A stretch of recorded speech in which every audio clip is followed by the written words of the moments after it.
tonight. Are we not running? Rick? No one's sitting here. Oh, okay. All right. Are we going to, again, just creep the aisles forward. I'm not bashful.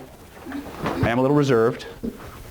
Right? So we just got two of the biggest things out of the way and dispelled two myths right away. A, we've gotten you over the fear of actually making a fool of yourself. Right? And I can, in fact, get you to do something you don't want to do. Ooh. Are we going to have to do this again? No, everybody had that. All right. Great. A couple other things, just a couple other bookkeeping and administrative things before we get too much into today's topics. A, this means I know the answer. This means I don't. This means, oh shit, I hope he doesn't ask me that. Okay? This means yes. This means no. There will be a test. Okay? When we talk about, as we're waiting for people to filter in, I started asking some of the attendees, what do you want to learn? What do you want to take home? Because when we talk about transformation, we might as well just say self-improvement, right? But it's too big. It's too big a topic. We got to know what we want. So as I'm talking about these things, the processes that I'm going to be sharing with you are proven in multiple theaters of application. We have people utilizing these things all over the world. You don't have to believe any of it. Okay? You just have to actively not fight it. There are three components that we need to make these things work that we're going to share with you tonight. A, you got to be playful. You got to have fun with this. The power to change your mind and body and nervous system is in playfulness. The more serious you become, the more resources you lose access to. Okay? So when in doubt, get crazy, get playful, get nuts, right? Get like a little kid. How many people here have ever been a little kid? Raise your hands. Every now and then I get some motherfucker in the back going, not me, motherfucker. I was born from a test tube. I was born fully formed and I grew up on computational models. Well, get the fuck out, right? I can always tell who's going to change and who's not. Because I tell you, I recommend you do something. I instruct you to do something. I say stand up and you go. I tell you to spin something in a circle and you go. Or you take notes, right? Believe me when I tell you, I have field tested these things on people who did not believe anything. They did not believe they could be hypnotized. They didn't believe in NLP. They didn't believe in energetics. They didn't believe in any of it. But they fully engaged in the process. And they got change.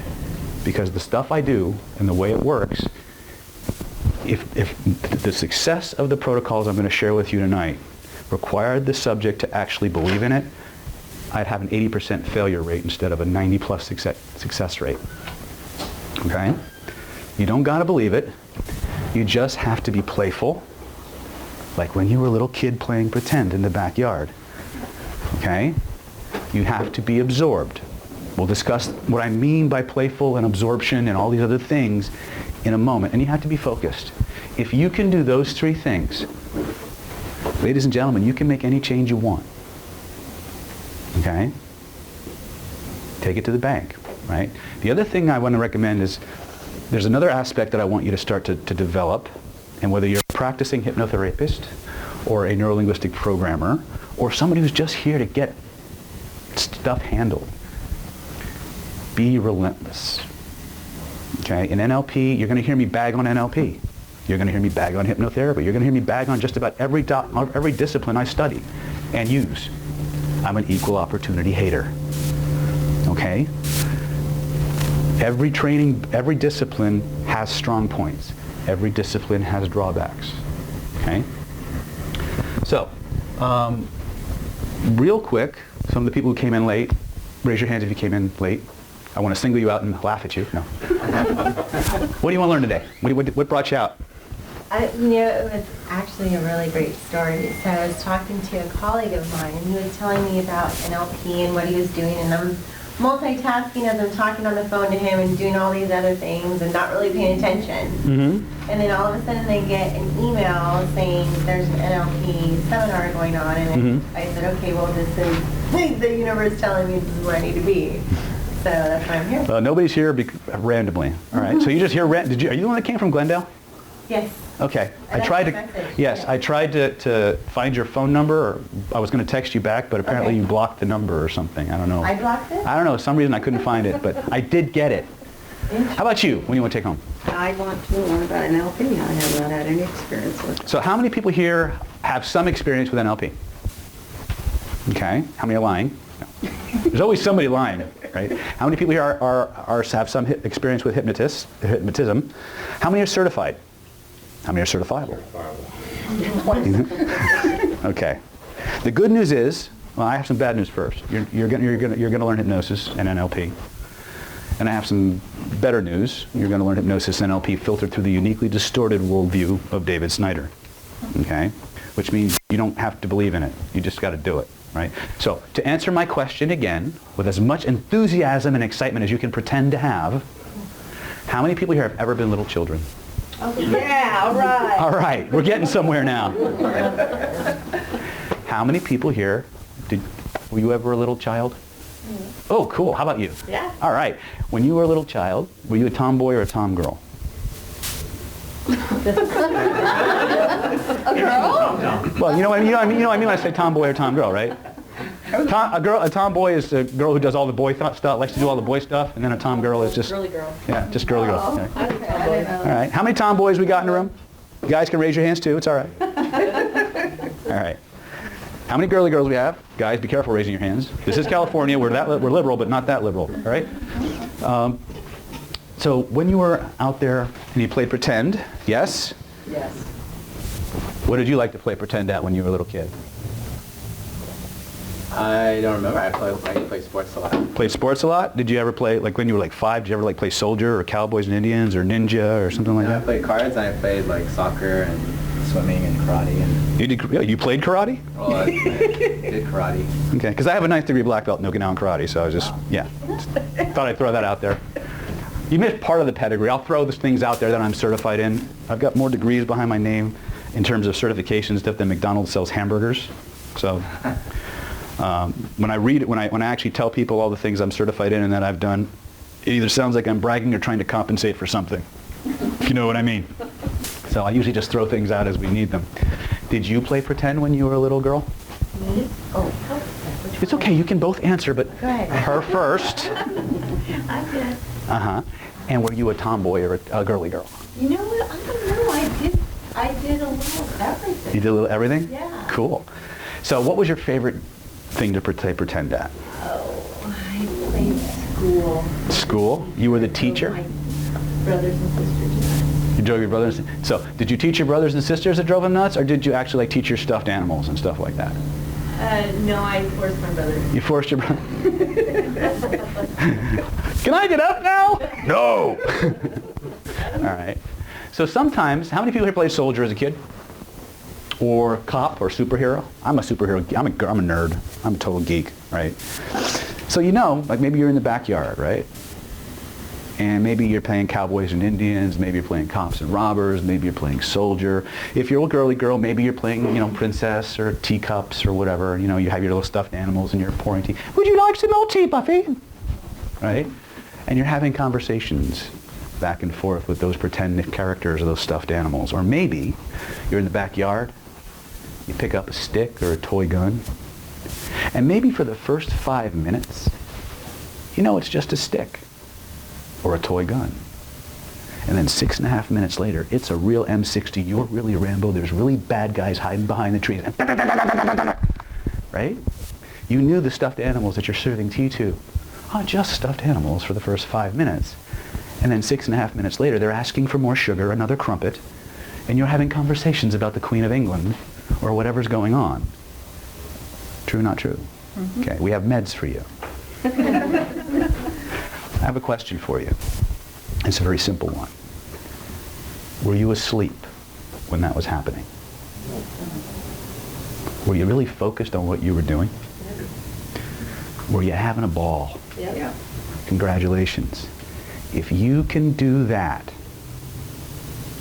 you can make any change you want tonight. Don't believe me, just follow instructions, and you can have the change. Is that okay? How many people here have ever gone to see a movie. Right? And the reason I bring this up is because invariably we have two diseases that rear their ugly head in the room. One is called smart person syndrome, and the other is called hypnotist disease. Now, they have very similar characteristics, but hypnotist disease is specific to people who have been trained in hypnosis. Okay? Smart person syndrome tends to rear its ugly head where you're being guided through a process or trying to engage in a process. And in lieu of being fully absorbed and focused in what you're doing, there's a little part of you that's kind of hanging out, evaluating how it's working, if it's working. Sound familiar? Right? Remember that absorption, and this is where it goes back to that little movie metaphor that I'm teaching you about. How many people here ever saw a movie again? Raise your hands. All right. Maybe you walk into the movie theater, right? Got your popcorn in one hand, best guy or girl in the other. You're walking down the aisle wondering which one's going to be more fun. Right? You sit in the chair, the lights go down, the movie starts. And for the next 90 minutes, 2 hours, 2 hours and 20 minutes, whatever it is, you have an amazing experience, right? And then the lights come up. And aside from that massive ache in your bladder because you stayed for the last Easter egg at the end of the film to find out what's happening next with the Avengers movies, right? Can you tell me at what moment you became completely absorbed in that movie? The answer is no, because if you could, it means you weren't absorbed. And that's what I mean when I say focus and absorption. Fully commit to what you're doing, just like when you go to see a movie, just like when you play pretend. And I'll give you this. If you can point to the problem, and everything we'll talk about pointing to it in a minute in much more detail. If you can point to it, you can change it. Okay? If you can point to it, you can change it. So here's what I'd like to ask you guys. How many people here can feel tremendously good for no friggin' reason? Everybody's going. Everybody stand up. I apologize for the heat. This is our first, are you guys feeling like claustrophobic back there? Because I feel really bad with all this space up here. Let's do this. Let's have the front row. You see this little overhang here? Let's put your chairs right under that and have everybody move forward so we have... Yeah. That's good. Thank you. Well, they follow instructions very well. That means they're going to get some good stuff tonight. Okay. You can sit in that chair, by the way. I don't usually sit very much. Okay. This is actually Richard and Scott's office when they're not doing hypnosis practitioner things. Everybody have a seat? Okay. Oh, actually, stay standing. My bad. All right. So here's what I want you to do. I'm going to give you some very specific instructions. It's going to go something like this. I want you to remember a time in your life when you saw something you really, really, really wanted. Okay? And you decided that you were going to get it no matter what. Okay? You made a plan. You put the plan into action, and you nailed it. Home run. And I want you to let that feeling of determination and victory come flooding back into your body. Close your eyes. I want you to see what you saw, hear what you heard, feel what you felt. And as that feeling comes back, I want you to notice something. I want you to notice it starts in a certain place in your body. I want you to physically point to it. Just physically point to that spot. Very good. Now, using your imagination and first impressions, I want you to imagine that there's a picture floating in the space around you that represents that feeling. Reach out with your other hand and touch it. Trace the edges of it with both of your hands. Excellent. Now grab it. And all I want you to do now, without slugging the person next to you, do your best with this one. Make it as, like opening the windows on your iPhone, make it as big as an IMAX movie theater screen, and notice what happens to the feeling.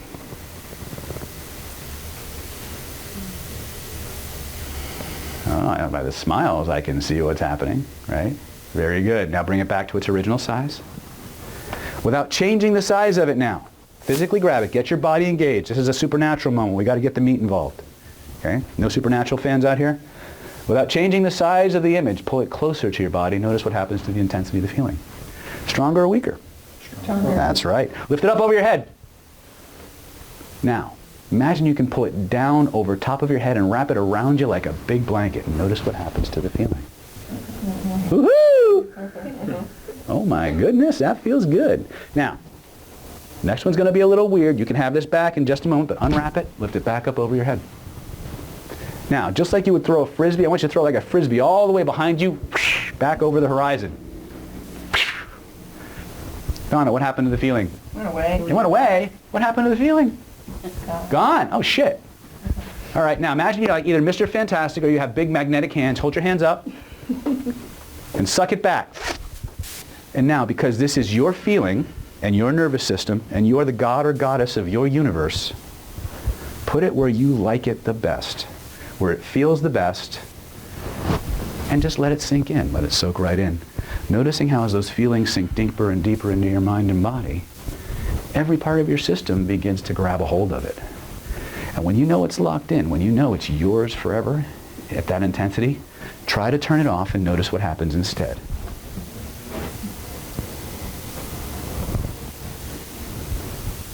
And when you know you've got it, you've proven it to yourself, just open your eyes and notice how good you feel. What just happened? It's stuck. You mean you're stuck feeling good? Oh, shit. That's a suck deal, isn't it? Okay?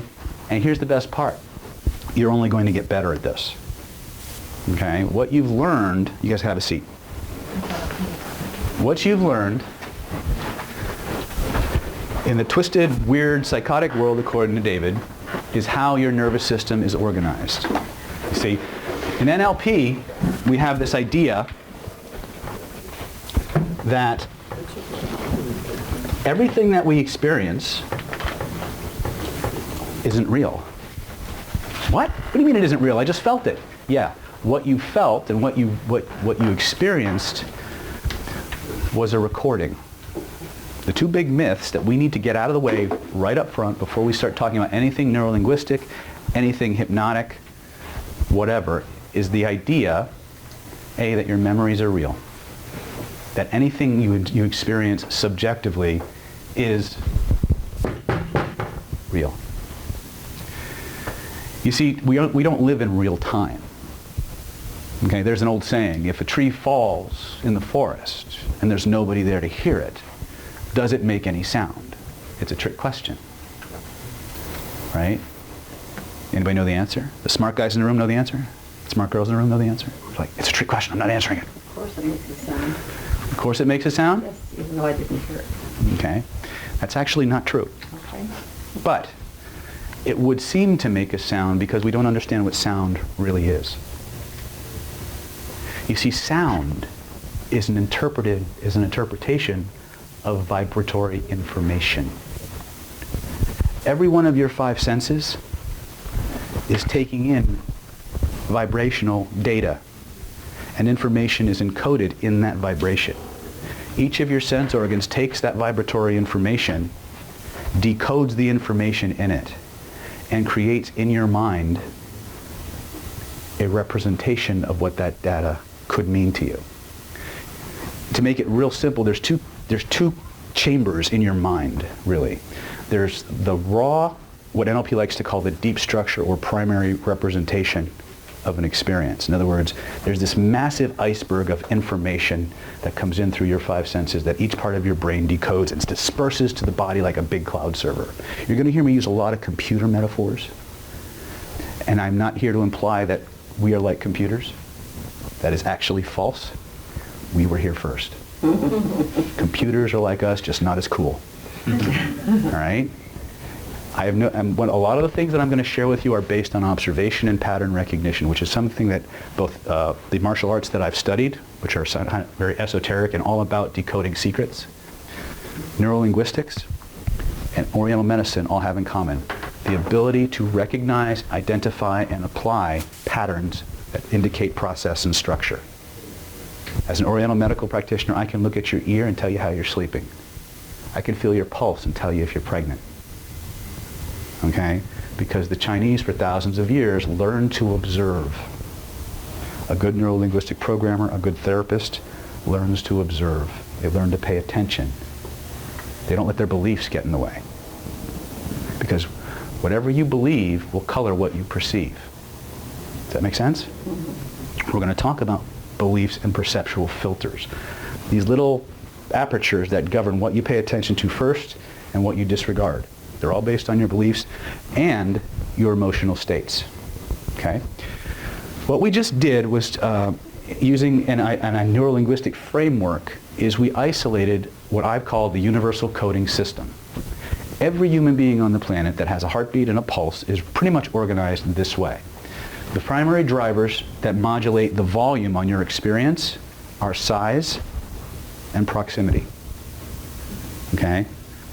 It's like the formatting when you edit a video, it tells it how loud to play. Right?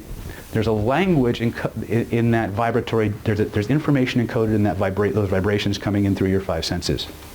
But by definition, it must be a language that the nervous system understands. Does that make sense? So when information comes in through the five senses, there's this massive hologram of information that's created pre-consciously.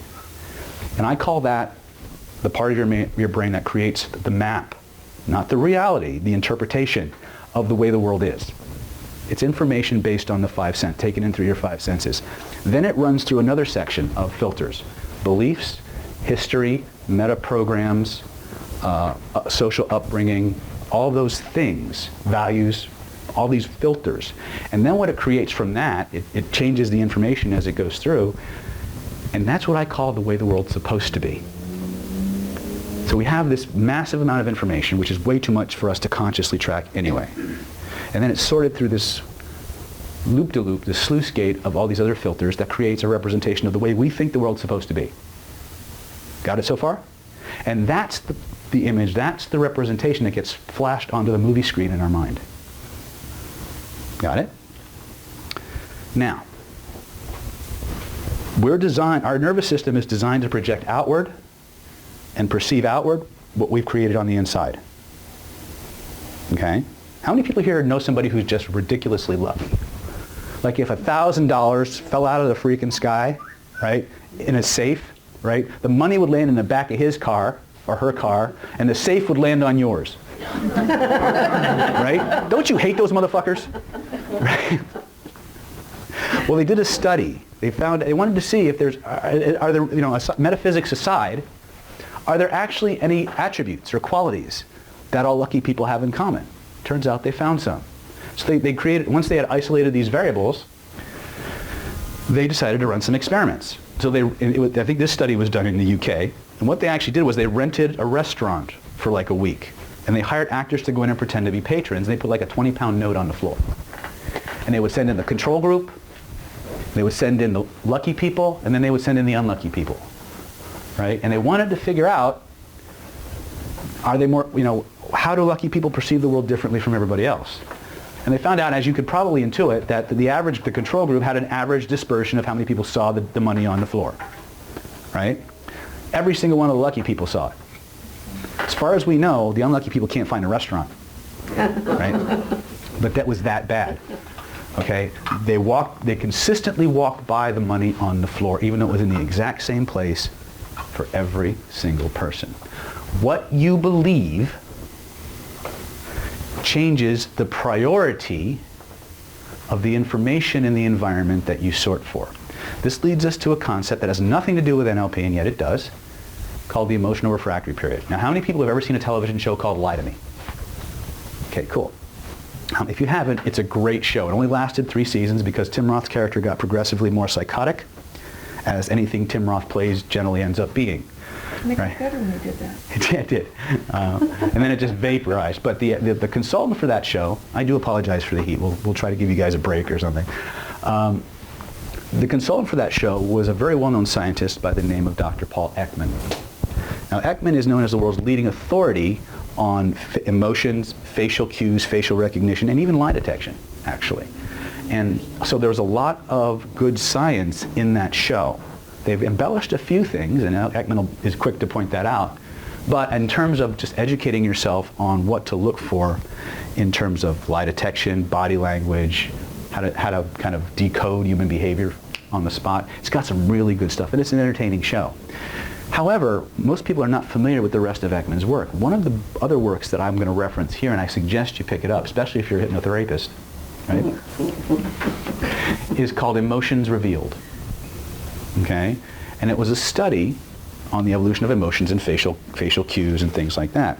But in that book, Ekman isolates a behavior that the nervous system engages in. It's a phenomenon. It's called the emotional refractory period. Right? And the way the emotional refractory period works is anytime you experience a change in your psycho-emotional state, the kinds of information that your nervous system sorts for changes. Because each of those emotional shifts become like a little life form that wants to live as long as humanly possible. And so what the nervous system literally does, without your permission, without your consent, without you even understanding it's happening, is it will change the priority of information that you sort for so that it re-triggers or reinforces the emotional state you're currently in. Now you've all have had dramatic experience with this, whether you admit it or not. How many people have ever been in an argument with somebody? Okay, we're good. I'm married, so that I raise both hands, right? And I always lose. How many people here have gone through the experience of being in an argument with somebody, you have this knockdown, drag out, he said, she said argument, and then all of a sudden, poof, you resolve it. Done. And then for the next 10, 15, 20 minutes, however long it is, whatever you say pisses them off again. Welcome to the wonderful world of the emotional refractory period. Every emotional state that we experience has a half-life. During which time, your nervous system wants to stay in that state. And so it will tweak what you pay attention to first and give priority to the information that reinforces or re-triggers the state. How many people here have bought a new car? I'm in the process of trying to buy several new cars right now because my family has grown dramatically. So I'm shopping all over hell and back for a minivan. Honda Odyssey, because it's the top of the line, right? So I'm on OfferUp, I'm on Craigslist, I'm going to freaking car lot after car lot after car lot, right? And you go to the car lot, you find the car of your dreams, you've done all the due diligence, you've done all the work, now you're haggling back and forth, you get the color, you get the benefit package, you get the warranty, you're driving home, happy, and every motherfucker on the planet bought the same car and the same color on the same day. What's up with that? Welcome to the wonderful world of the emotional refractory period. The nervous system sorts externally for what's currently going on internally. Now, you don't get a 2-minute warning that you're about to have an emotional shift. You don't get, warning, Will Robinson, danger, danger, you're about to get pissed off. It doesn't work that way, right?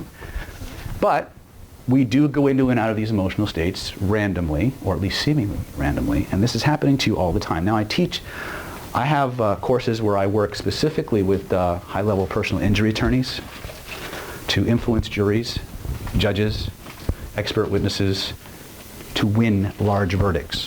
Okay? We have field-tested the things I'm sharing with you in very, very combative, hostile environments, and they've proven themselves over and over again. If I can change your state, in other words, if I can change how you feel in your body, I will change how you perceive the world. If I change how you perceive the world, I'll change the decisions that you make. Because I will change the order and the kinds of data that you look for to validate your decision. Understand that? The fastest way to change your state is to change your body. Everybody stand up. And can somebody yell at Scott or Richard and see if we can get a fan or something? Maybe we can get some kind of a circulation device. What's that? I was going to say the same thing. I could actually do that. Would you guys just let me have you trance you out for an hour and then just install it directly to the hard drive? Would you rather have that? I'd like that. All right. This is the first meetup that we've done in Orange County. I used to teach meetups, or the equivalent thereof, for many years in Los Angeles. It was called the Somnambulistic Sleepwalkers. We were the world's largest free NLP and hypnosis practice group. We had chapters in 13 states and 5 countries. And every month, depending on which chapter you belong to, we would get together, and I would literally say, this is the topic for this week, this is what we're going to practice, and we would have people who have 20 minutes of hypnosis or NLP experience right next to people with 20 years, and we'd roll up our sleeves and we'd do the drills and get the skills. And I taught hypnotists and NLP practitioners from all walks of life, for all applications, for 10 years for free. When it comes to making you good at this stuff, I know what I'm doing, all right? But I'm here to tell you that the fastest way to get good at this stuff is to change your state. The fastest way to change your state is to get your body involved. This was something I discovered by accident, and now this neuroscience is actually validating it. How many people here have ever heard of a woman named Amy Cuddy? If you have not, that's your first homework assignment. Go to YouTube, pull up the TED Talk Power Poses by Amy Cuddy, okay? I was teaching this for 10 years before the science came out that backed up what I'm going to share with you now. What you're going to learn is actually a little bit more advanced than what Amy's doing, but it's still powerful. You guys remember that little picture I had you move around, right? When I brought back those feelings? Now what I want you to do is I want you to bring back that feeling. And what I want you to do instead now is I want you to stand the way you were standing the moment you nailed it. The moment you hit that home run in your life, I want you to stand exactly the way you were standing, breathe exactly the way you're breathing. Now, if some of you, I say do that, and you're going, I'm not going to ask what you succeeded in achieving. All right? But I will tell you that if you stand in a winner's pose, within 2 minutes, you will start to feel like a winner. To the degree that if we actually took a blood sample before you stood that way, and we took a blood sample 2 minutes after you stood that way, you would see up to a 25% difference in the level of testosterone in your body and the amount of cortisol you've produced. Your testosterone will go up, your cortisol will go down. You will become more assertive, more courageous, more empowered, and less stressed. You will become physically more relaxed. It can't not happen. So here's what I want you to do. We're going to prove this. We're not going to get a testosterone stand. All ladies are going, I don't want testosterone. Yeah, you do. Testosterone, is, in the world according to David, is the achievement hormone. How many ladies here have a business or would like one? Right? Anybody here have to present to large groups of people or convince somebody to do something? If you hold this stupid posture for as little as 2 minutes, you will up your closing rate before you go in. Don't hold it while you're doing the meeting. Because some moron will do that shit. They'll go, hi, I'd like to talk about... No. You do that as your pregame warm-up. When you do it, within 2 minutes, your testosterone will rise, your cortisol will go down, and you will be a different person. It can't not happen. When I teach people, when I talk to lawyers, when I talk to people who are very much interested in attracting members of the opposite sex, this is the first thing we teach you. This is your get out of the shit free card. Because most of us are taught what little techniques for emotional control we have are based on our willpower. Okay? I'm feeling a certain way, I'm going to stuff it down using my will. Well, guess what? The more stress hits your system, the faster your willpower checks out. Okay? I'll talk about your 3 brains in a minute. But I want you to go back to this idea of just standing like a winner. See what you saw, hear what you heard, feel what you felt. Roll them shoulders back if that's the position you were in. Breathe the way you were breathing. All right? You can close your eyes if you want. You can open your eyes if you want. I don't really care. Just hold the position. Let all those feelings come flooding back. As they come flooding back, here's what I want you to do. Without changing anything, the way you're standing, the way you're breathing, without changing a single thing, try to feel bad. Notice you can't do it. Right? Now the next part, I always have people turn around because I don't want you looking at me at my ass when we go to the other part of the town, right? But because I don't want anybody tripping over chairs or whatever, I want you to close your eyes. And now what I want you to do is remember a time when you saw something you wanted and it didn't quite work out. Maybe you got a little down, a little depressed. whatever. And I want you to see what you saw, hear what you heard, feel what you felt. Let those feelings come back. Just a little bit. Now, without changing anything, not how you're standing, not how you're breathing, try to feel good. Notice you can't do that either. Now hold on to that bad feeling, but shift your body back to the winner's posture. Notice what happens.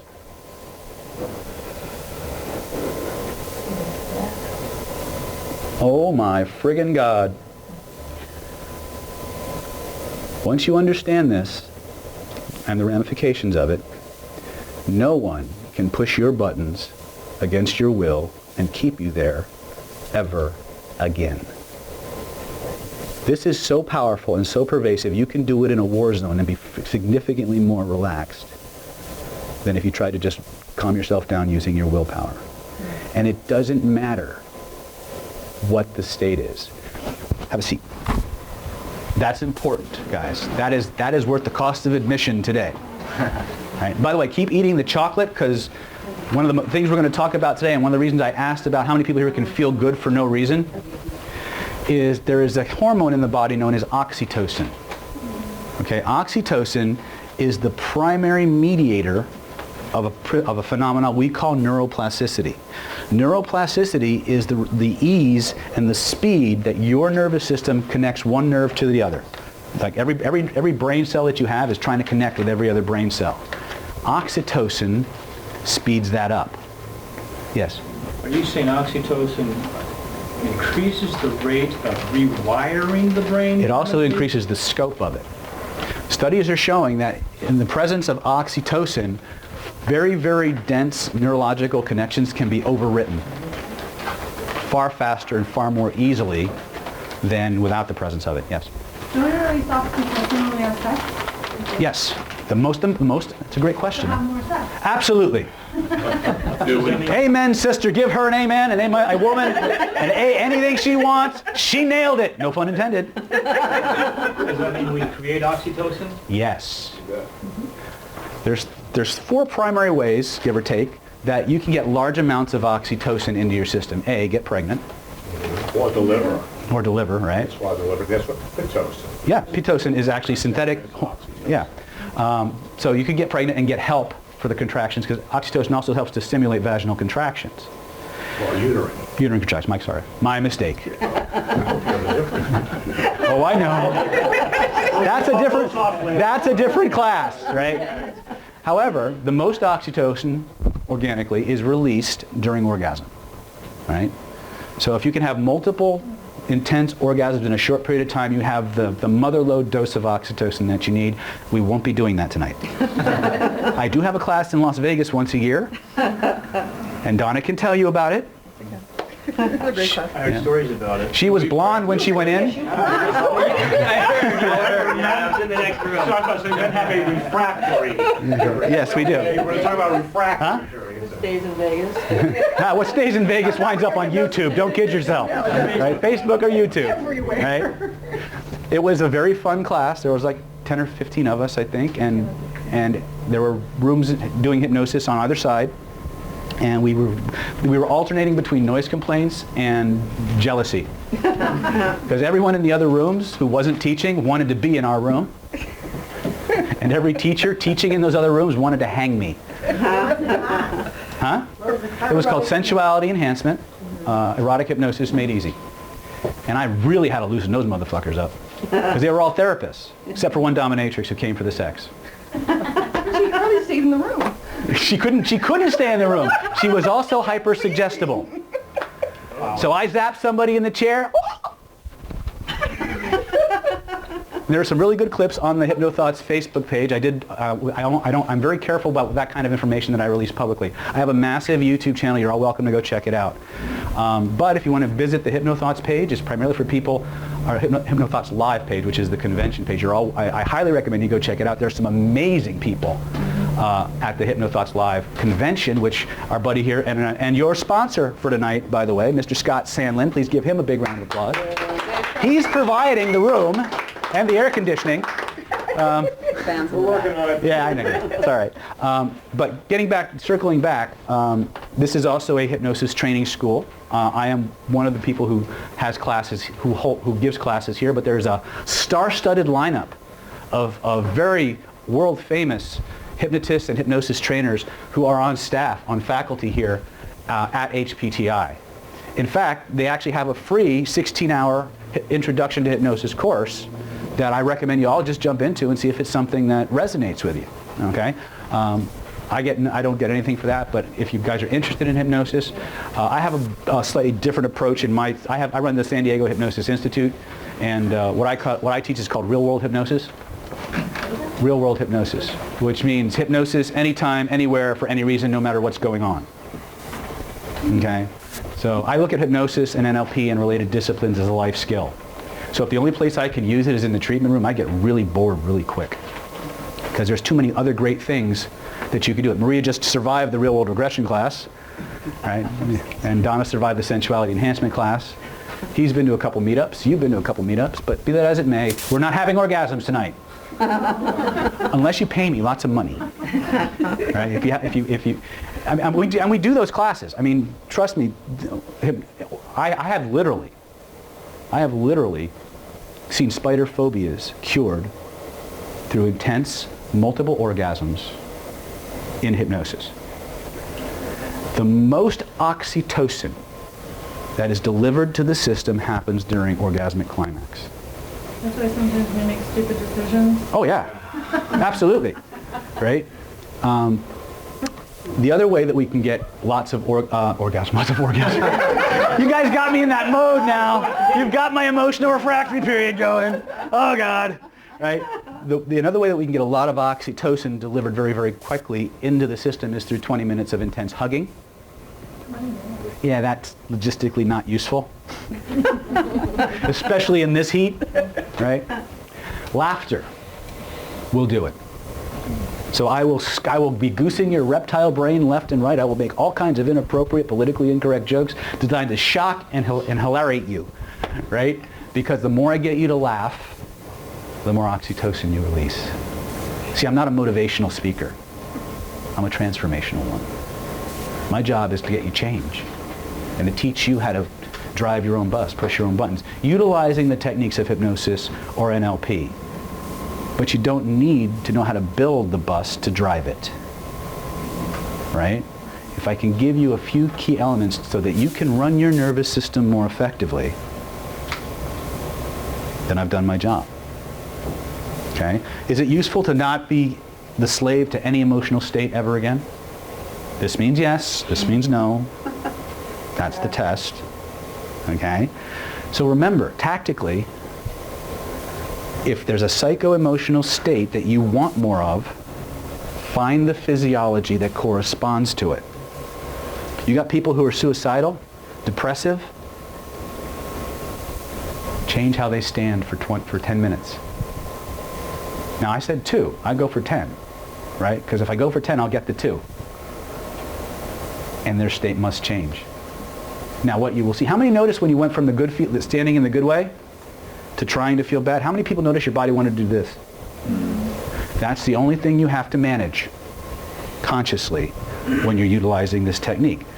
Every physiological or every psycho-emotional state that we experience has a corresponding physiology. Every physiology has a corresponding psycho-emotional state.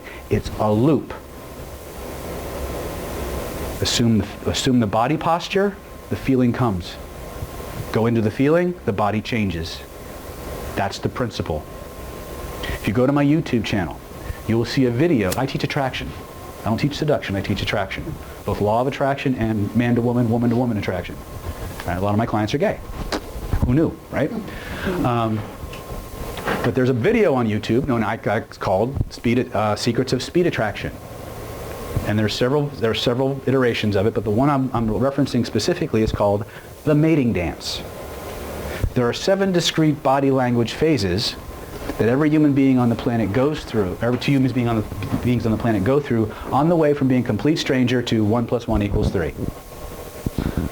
Okay? if you understand what you're looking at when two people are interacting, you know what stage of the mating dance they're in. That's the part I release to the public. But there's another side to that. It's a little bit more Machiavellian, and I can trust you guys to never use it for someone you're attracted to, especially you ladies, because I know that, by the way, 5 of the 7 stages, the woman's leading the dance. So guys, you don't got to do nothing, as long as you pay attention and don't do anything stupid, there's only 2 things you got to do, and you'll still screw this up. You'll still screw this up, okay? I'm going to touch on it, no pun intended, and then we're going to come back to the other ways to get oxytocin into your system and how it relates to the exercise that we've just done. Through 5 of the 7 stages, the woman's leading the dance. At a key point, the man has to man up and do something, right? And then you can go from stranger to intimacy, studies are showing, in as little as 15 minutes, if you match the cues. Right? There's also a process called the 3 magic questions, which was designed for women to be used on men, to simultaneously generate attraction in them and sort out the good ones from the unique fixer-upper opportunities. Right? You know, the ones looking for mommy? Right? So it's a great way to save time. The shit part of that is, of course, that you will next a lot more men than you say yes to. But it does simultaneously generate attraction while at the same time causing the guy to give away lots of information he wasn't planning on giving. So you can avoid wasting 6 months or 6 weeks of your life on a relationship that goes absolutely nowhere. And it works. Shh. I'll send you your money later. Right. Okay? But here's the thing. When you go and you watch that video, watch what happens to the woman I choose as a demo subject. She comes up, I don't know her from Adam, and even though as we go through each of the stages of the mating dance, even though I'm stopping in the middle of the process, explaining things to the audience, ladies, you'll see this far faster than the guys will, she becomes progressively more attracted to me in spite of herself. Because the principle is this: what the body, your physiology, controls your psychology. If I put your body in a specific configuration, you will access the emotional states connected at the neurological level to that body posture. Get it? NLP is all about the study of the structure of subjective human experience. How do we create experience inside? How does that relate to language? How does that relate to everything else that we as a human being experience? This is one of those ways. And it's going on all the time in plain sight. Okay? Your brain, your nervous system cannot tell the difference between the picture of your hero on the wall and him or her actually standing there. Put a picture of your hero or some attractive person on the wall, you'll close more sales. You'll become more charismatic to whoever you're talking to on the other end of the phone. It's called embodied cognition and object relations theory. There's 2 different disciplines. Okay? These are hacks to your nervous system that you can just put into use right away. Right? Coming back to oxytocin. There are certain substances in our daily life that are full of oxytocin, that if we just consumed enough of them, chocolate, will inject higher levels of oxytocin into our system. Your brain will change. Nothing I do is random, and it's not altruistic. I don't believe in it. My job is to get the chemicals I need for you to become the person you want to be into your system as rapidly as possible so you can get the change you came for. So I'm going to make you laugh. I'm going to stimulate your reptile brain. Ooh. Which means I'm going to talk about sex a lot. Every now and then I'll just randomly throw out boobs.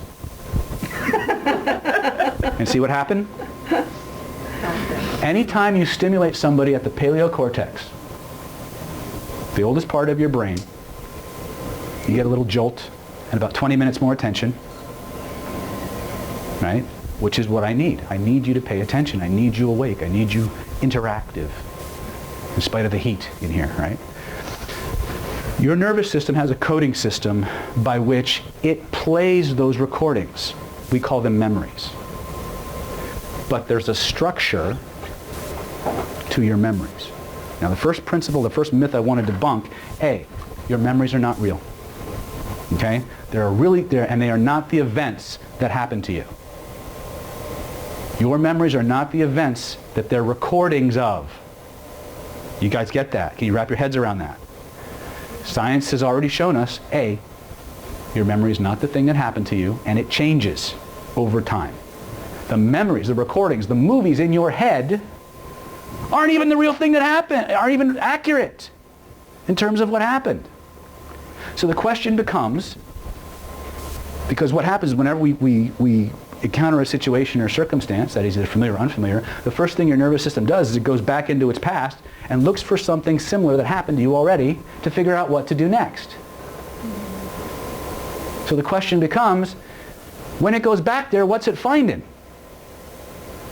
That's what hypnosis and hypnotherapy is about. It's about going back and changing the story, right? And we can do that very easily. NLP is about going back and changing how the memory was built in the first place. Remember when I reached out, I had you reach out and grab, I had you touch a point here, and I reach out and touch it? Okay? This is in the world according to David what we call a somatic bridge. NLP, a lot of people when they do NLP, they just kind of sit in a chair and they move their eyes around, right? And that is the weakest way to do this work. If you want powerful change really, really quick, you got to get the body involved. You got to get the body involved. The biggest part of your unconscious mind is your body. I said that at HypnoThoughts and everybody went, ooh, it never occurred to them. Because even though in hypnosis and hypnotherapy training we say the unconscious mind runs the body. Well, if the body's quiescent in the chair, how much of the unconscious mind are you really activating? Right? Your body's like a really big hard drive.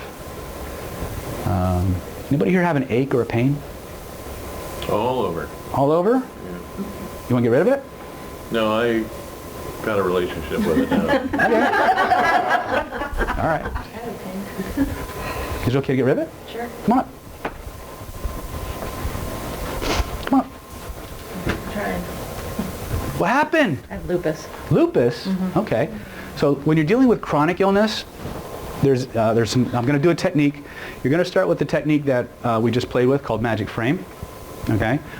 Is it okay to get rid of this sensation for now? Sure. Okay. So remember I said earlier, if you can point to where you feel it, you have all the information you need to change it. One little caveat. When you're doing chronic, or there's a slight difference between some chronic issues and some acute ones. Okay? What's your name again? Barry. Barry, welcome. Okay, so point to where the feeling is. I have it in my legs. Oh, all the way down? Yeah. Okay, so close your eyes. Point to where it starts. Right here. Excellent. As you look at that feeling, I want you to notice something. A, on a scale of 0 to 10, how strong is the feeling? It's about a 6. Excellent. As you look at it with your inner eyes, I want you to notice that there's a color connected to that feeling. What's the color, first impression? It's a red. Perfect. Reach into that area, grab all that red energy, take it out and hold it in your hands in front of you. Make sure you get it all, because sometimes that shit hides. Okay. See, they always go back for more. You got it all? You sure? Okay. So before we start to change this, what I'd like to ask you, is it okay to get rid of it? Yes. Is there any reason why you might want to keep it? I don't want it. Okay. As you look at the color, did you notice, did the color change or stay the same, first impression? The same. Excellent. I want you to grab it with both of your hands. I want you to notice it's moving. It's spinning in a certain direction. What direction is it spinning? Right. Physically grab it with both of your hands. Make it the opposite of what it was. Okay. Now double the spin. Double the speed. Double the force, double the magnitude. Keep doubling it over and over again until it takes on a life of its own. Until it's impossible for it to go back the way it was. When you know you've got it, slam it back into that spot.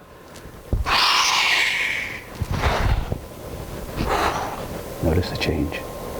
That's right. Notice it's gone. Now, as that new program works its way deeper and deeper into your nervous system, it's very common for people to start to sweat, to shake, for feelings to come up. Just let that program work its way deeper and deeper into your nervous system. As it does, any program, any belief, any limitation that's not in harmony with that new program, the body's going to begin to shed. It's going to begin to purge, like a snake shedding its skin, like old software uninstalling.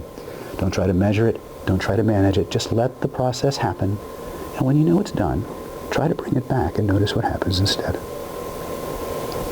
The pain is going. It's gone. Oh, try to bring it back. Notice what happens. Can't come back. Big round of applause. Now, the intervention is short. Scale of 0 to 10, rate the feelings. I'm sorry? Scale of 0 to 10, rate the feelings. I feel good. Just a little shaky still. That's all right. You're still processing. It's a very quick intervention, and when you activate the nervous system that way, it literally rewinds the entire. It's not like regression. Regression, you go back to the point of origin and work forward. This starts in the present moment and rewinds backwards. So it literally changes the neural pathways that when you do that process as quick as it is that cool? Would you like to learn how to do that? Go to my YouTube channel. It doesn't at the level of information that we're interacting with on that system, the body doesn't care what the problem is. It doesn't care. You will feel feelings come up. Let it. Okay? The process is quick, or the intervention is quick. The processing can take a while. You can ask Glenn, anybody who's been to my, or Donna, or Maria, you're a chiropractor. I fixed your knees a couple of days ago. You want to tell them what happened to you at the training? Stand up here, some up here so they can see. You have to make me do this. Because this is where we're going with tonight. Yes. Okay. I got injured my left knee, so I couldn't run anymore, and so I gained weight. And so every time I would fix it, because I'm a chiropractor, and I would start running again, but guess what, I get injured again. And so I had the gift from David to kind of do the spinning technique and all of that. She was the demo subject, because first thing I said is just like a gift. Who's got a pain? And of course I volunteer for everything. Yeah. So he did the technique, and it worked. She was testing. She's a chiropractor. It's Yeah, like, so she's doing this, she's jumping up and bending down, and right. of course I couldn't do yoga, and I started doing the yoga in front of him. What the heck are you doing? I said, I just wanted to make sure that you did it right. Give her a big round of applause. Now, I didn't know this till towards the end of the training, but she spent the rest of the day at the hotel taking the stairs, and actually all week taking the stairs to see if she could make it come back. Now, this is a very new technique. I got downloaded this technique in 2005. I had no idea what I had when I got it. I have doctors all over the world now utilizing this in post-trauma treatment centers, ER rooms, because it's faster than drugs and it works on 9 out of 10 things. Actually, it works on pretty much everything as long as you can get them to follow the instructions. They don't have to believe it. You just got to do it. Okay? I call this point-and-click therapy. Because, ladies and gentlemen, nobody, regardless of what you think you know about NLP, or hypnosis, or whatever, nobody comes to treatment because of a picture in their heads. Nobody comes to treatment for a voice in their heads, although they have them, or a bad taste in their mouth, or a bad smell.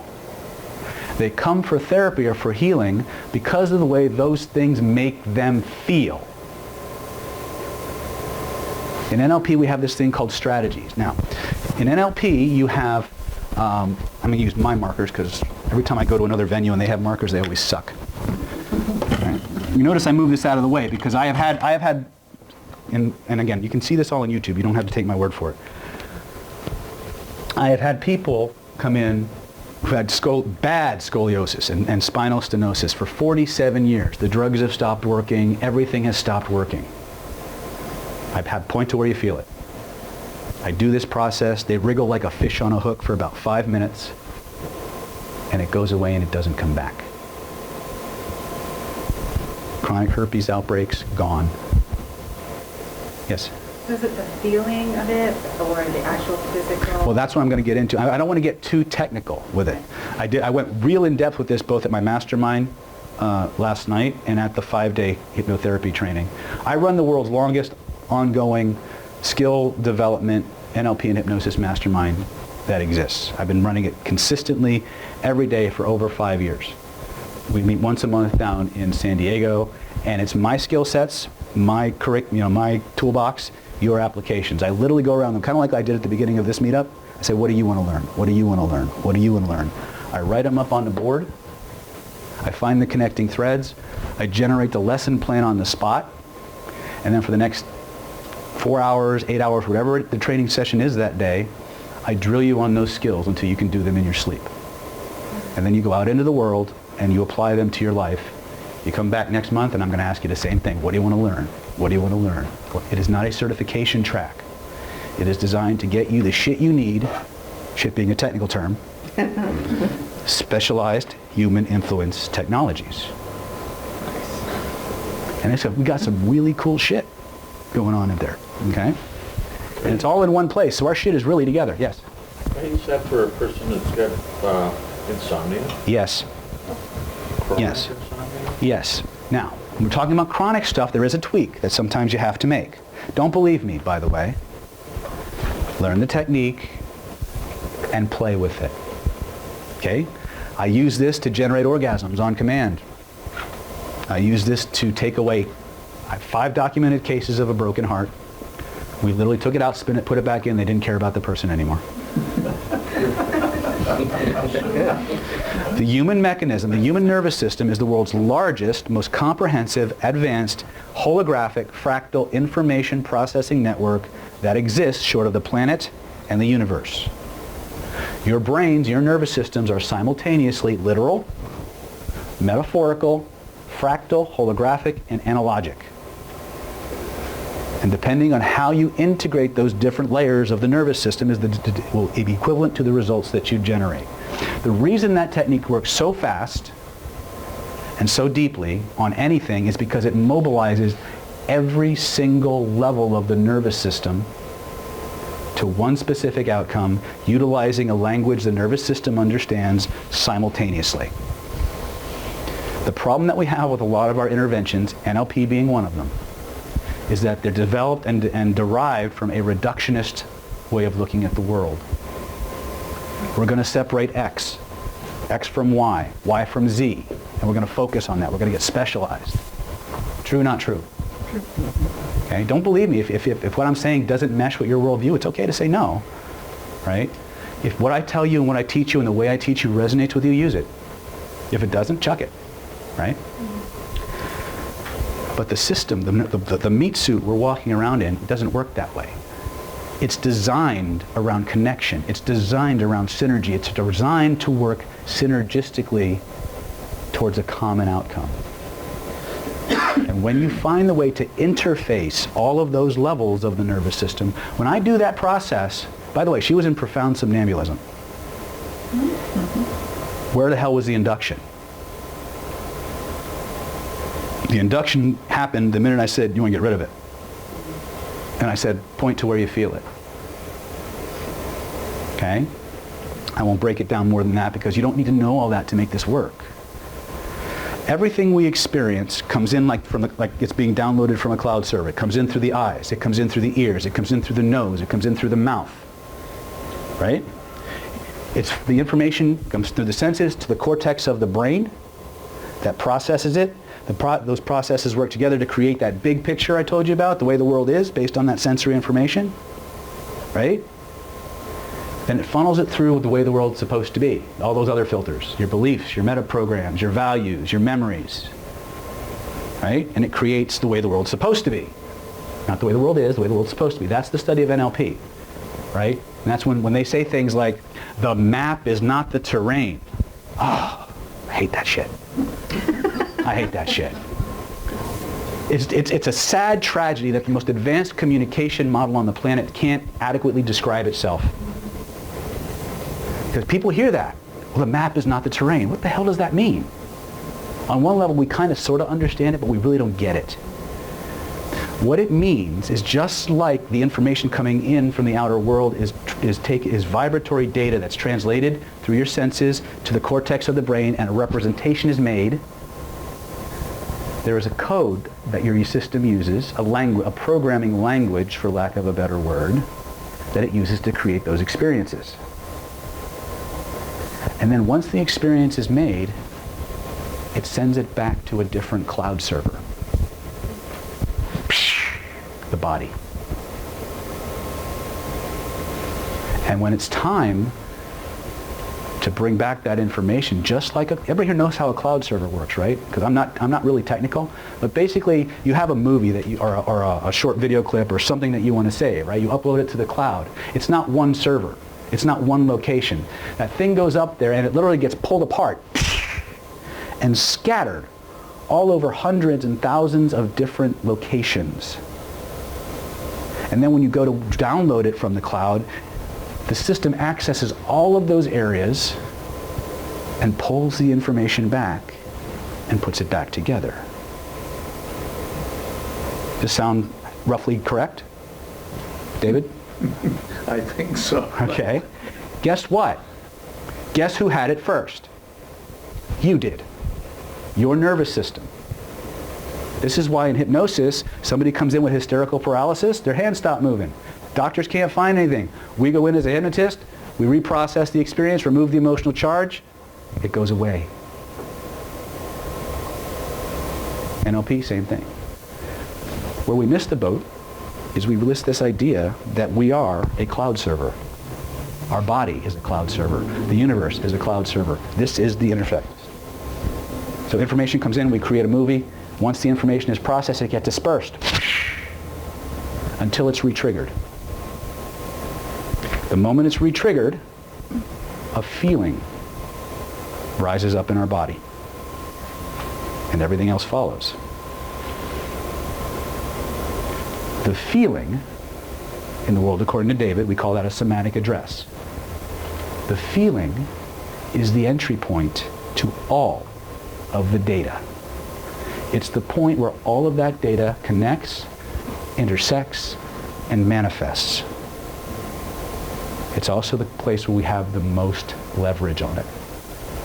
Because if I change it here, through the body, everything changes. Does that make sense? Doesn't have to make sense. It's the way it fucking works, right? Like I say, you don't got to believe it. But going a little bit more. What time is it, by the way?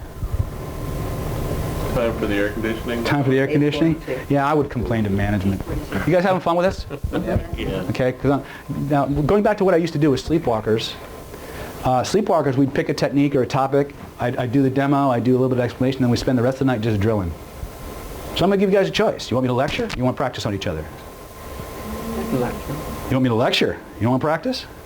All right, fine. Hypnotists are going, I want that. Are you crazy? Right? We talk about NLP is a very, very massive collection of information that doesn't really help us very much. My biggest critique of most neurolinguistic programmers is that they suck. And it's not their fault. It's because the methodologies utilized to teach most neurolinguistics leave you terrified to make a mistake and a slave to the formula. NLP is an attitude of inquiry, a way of asking questions and observing responses that lead to an understanding of how somebody does something inside or outside. And it leaves behind a trail of techniques, cool things that you can do based on what that person did to achieve a certain thing. It's not scientific. So anybody who tells you NLP is scientific, kick them in the nuts. Because they're lying to you.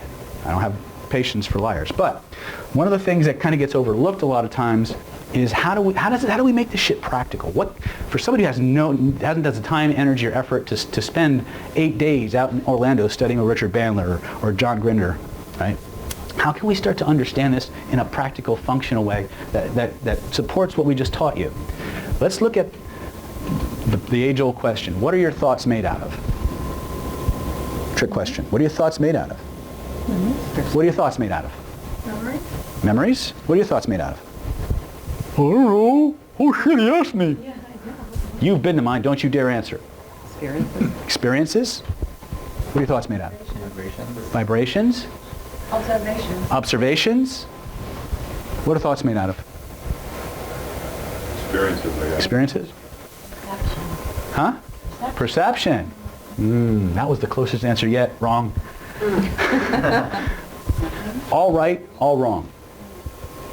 At the most fundamental level, your thoughts are built of 5 things.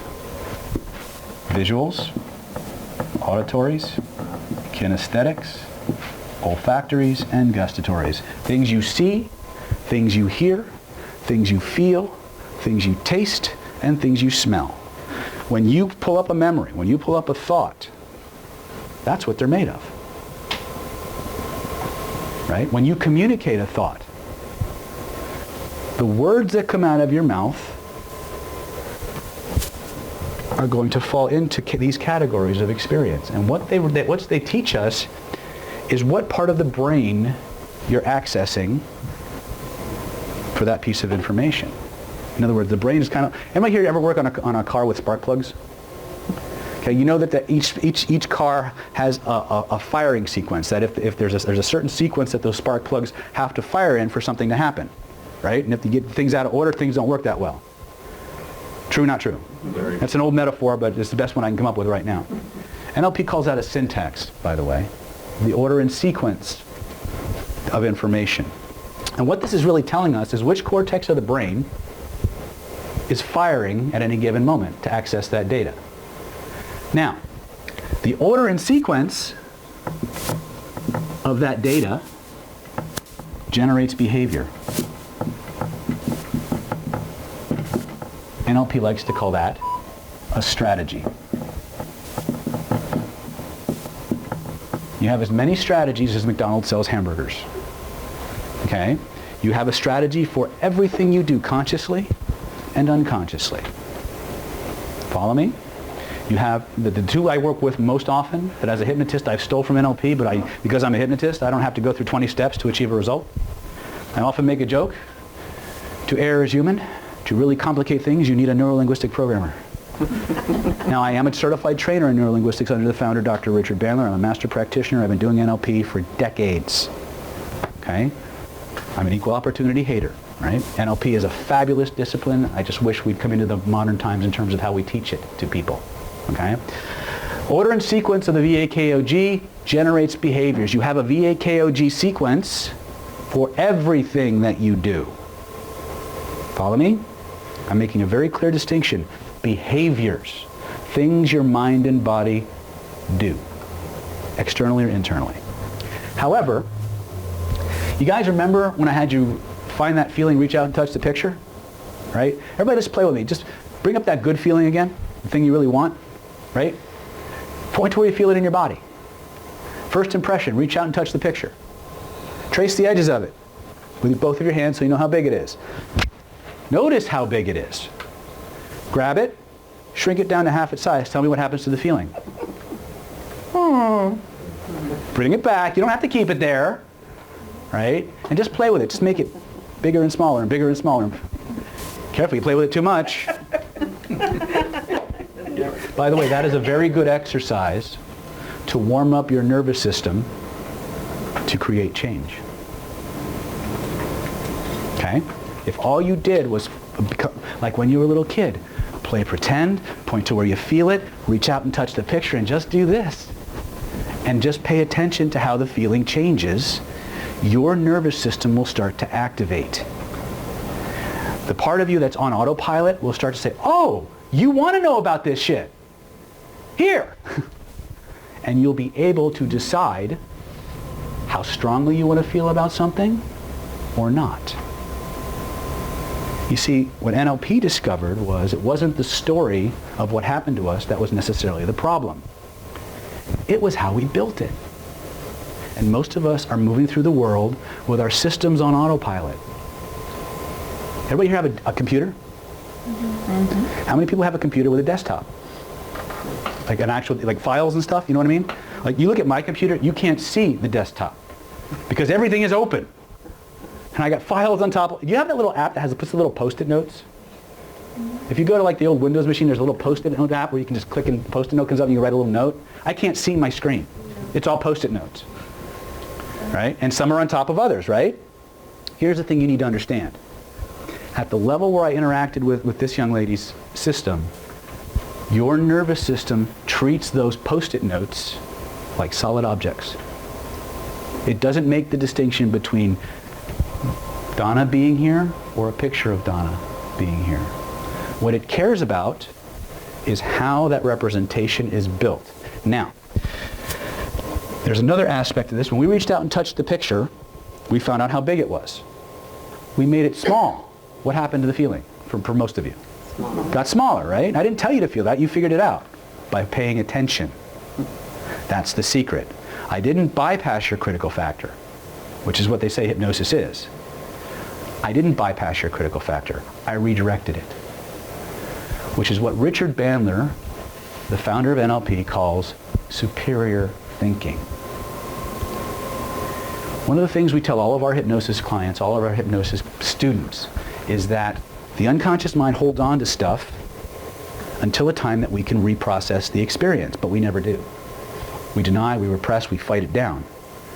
So how do we do that? Well, one of the ways that we can do that is we can go back into a feeling, we can find out how it's built and edit it. Because you have the right and the authority and the permission and complete control of the editing deck. Because the things you're carrying around inside of you are not the events that happened to you. They're really fucking good recordings that some random son of a bitch over time keeps changing. So the time you get around to changing it, if you ever do, the recording of the event that you have doesn't even represent the truth of the event. That's not me, that's not NLP. That's research. That's scientific studies. Okay? You can probably look them up if you really want to. I don't have time, but my point is, though, if you are remembering something and it's not making your life better, change it. You're allowed. Yes? When's the best time to do so? To do so really depends on what you're working on, right? I usually change it the moment I find it. Unless I'm like driving or something, right? It's like, oh shit, I got this feeling from when I was shitty. Right? Probably not the best idea. But if you can practice the process and you have the time to do it, like the intervention I did with her, right? You hear lupus and everybody goes, I could literally feel everybody's sphincter in the house go, because it's incurable, right? Inside curable, right? If anybody has not read Louise Hay's book, Heal Your Body, and you're a hypnotherapist, oh, you're missing the boat. She's never been wrong. Every time I've got somebody in the chair for a chronic illness, something about that illness is resonating in that book. So it really does need to be in your library if you're going to do that kind of work. Now, I call that a special kind of stupid. Most of the people who come to these meetups, they want to fix their own stuff, right? A smaller subsegment wants my help fixing their own stuff. And then there's that blessed group I call a special kind of stupid who want to go around fixing other people's stuff, right? But when I had you grab the picture, I had you change the size of the image. I had you change how close it was to your body. Those are not visual in terms of the big picture. They are sub to the modality. They are smaller elements or attributes that fall within these categories. So, simple decision tree would be if I'm looking at the picture, everybody look at your picture, not that one, the other one. See, some of you went there, I got it, right? Is it moving or still? First impression. Color or black and white? That means do it, guys. Some of you are checking your, right? I don't know what picture you're talking about. Oh, you don't know what picture I'm talking about? Point to where you feel it. Go with your first impression. By the way, don't get hung up on whether you actually see a picture or not, just pretend. Of what? Oh, is there a time in your life when you saw something you wanted, that you knew you wanted it, you said, I'm going to get it no matter what, you laid a plan out, you went for it and nailed it, you never got anything you wanted? No, I don't. Oh, now she had. Right? So there's a place in your body where the feeling connected to that is, right? Point to where you feel it. First impression. You're thinking too much. Go with your first. That's right. Here's the secret to this. The nervous system, the unconscious mind, always answers first. It never seems like, it never feels like it's right. It always feels like you're making it up, and it's always a little whim instead of a big loud shout. When you get those, that's how you know it's real. That your unconscious mind is generating the response rather than your conscious mind. So, and if none of that shit happens, pretend. Don't ask me why that works. I could spend an hour explaining it. Just pretend. Okay, like when you were a little kid, okay? When we start to change these elements, is it black and white? Is it color? Is it moving? We're changing the attributes of the experience. And to us, it's just the color. It's just the size. It's just the shape, consciously. To your nervous system, it's telling the system, make it louder, make it more intense, turn it down, change the quality. These are the building blocks of the code that the language system utilizes to play that movie. When you change these elements, these are the building blocks of your internal experience. It is not the story of what happened to you. When you're watching the movie, it's not the story of what you're seeing that's creating the effect. It's how that movie is built. The soundtrack, the size, the definition. You understand that? Now, here's the really cool part. People always know where their shit is. They just don't know they know. When you watch somebody talk about their problem, you therapists may even see this. I got this thing, and it's just, this thing is stuck, and I can't get past it. Right? They don't know where it is consciously. Unconsciously they do, because their hands went right to it. You ever notice people can't talk without moving their hands? Except when they're lying. They could be like this, being all Italian, the minute they go to lie, that shit happens, right? All of the body is engaged when we access a primary experience.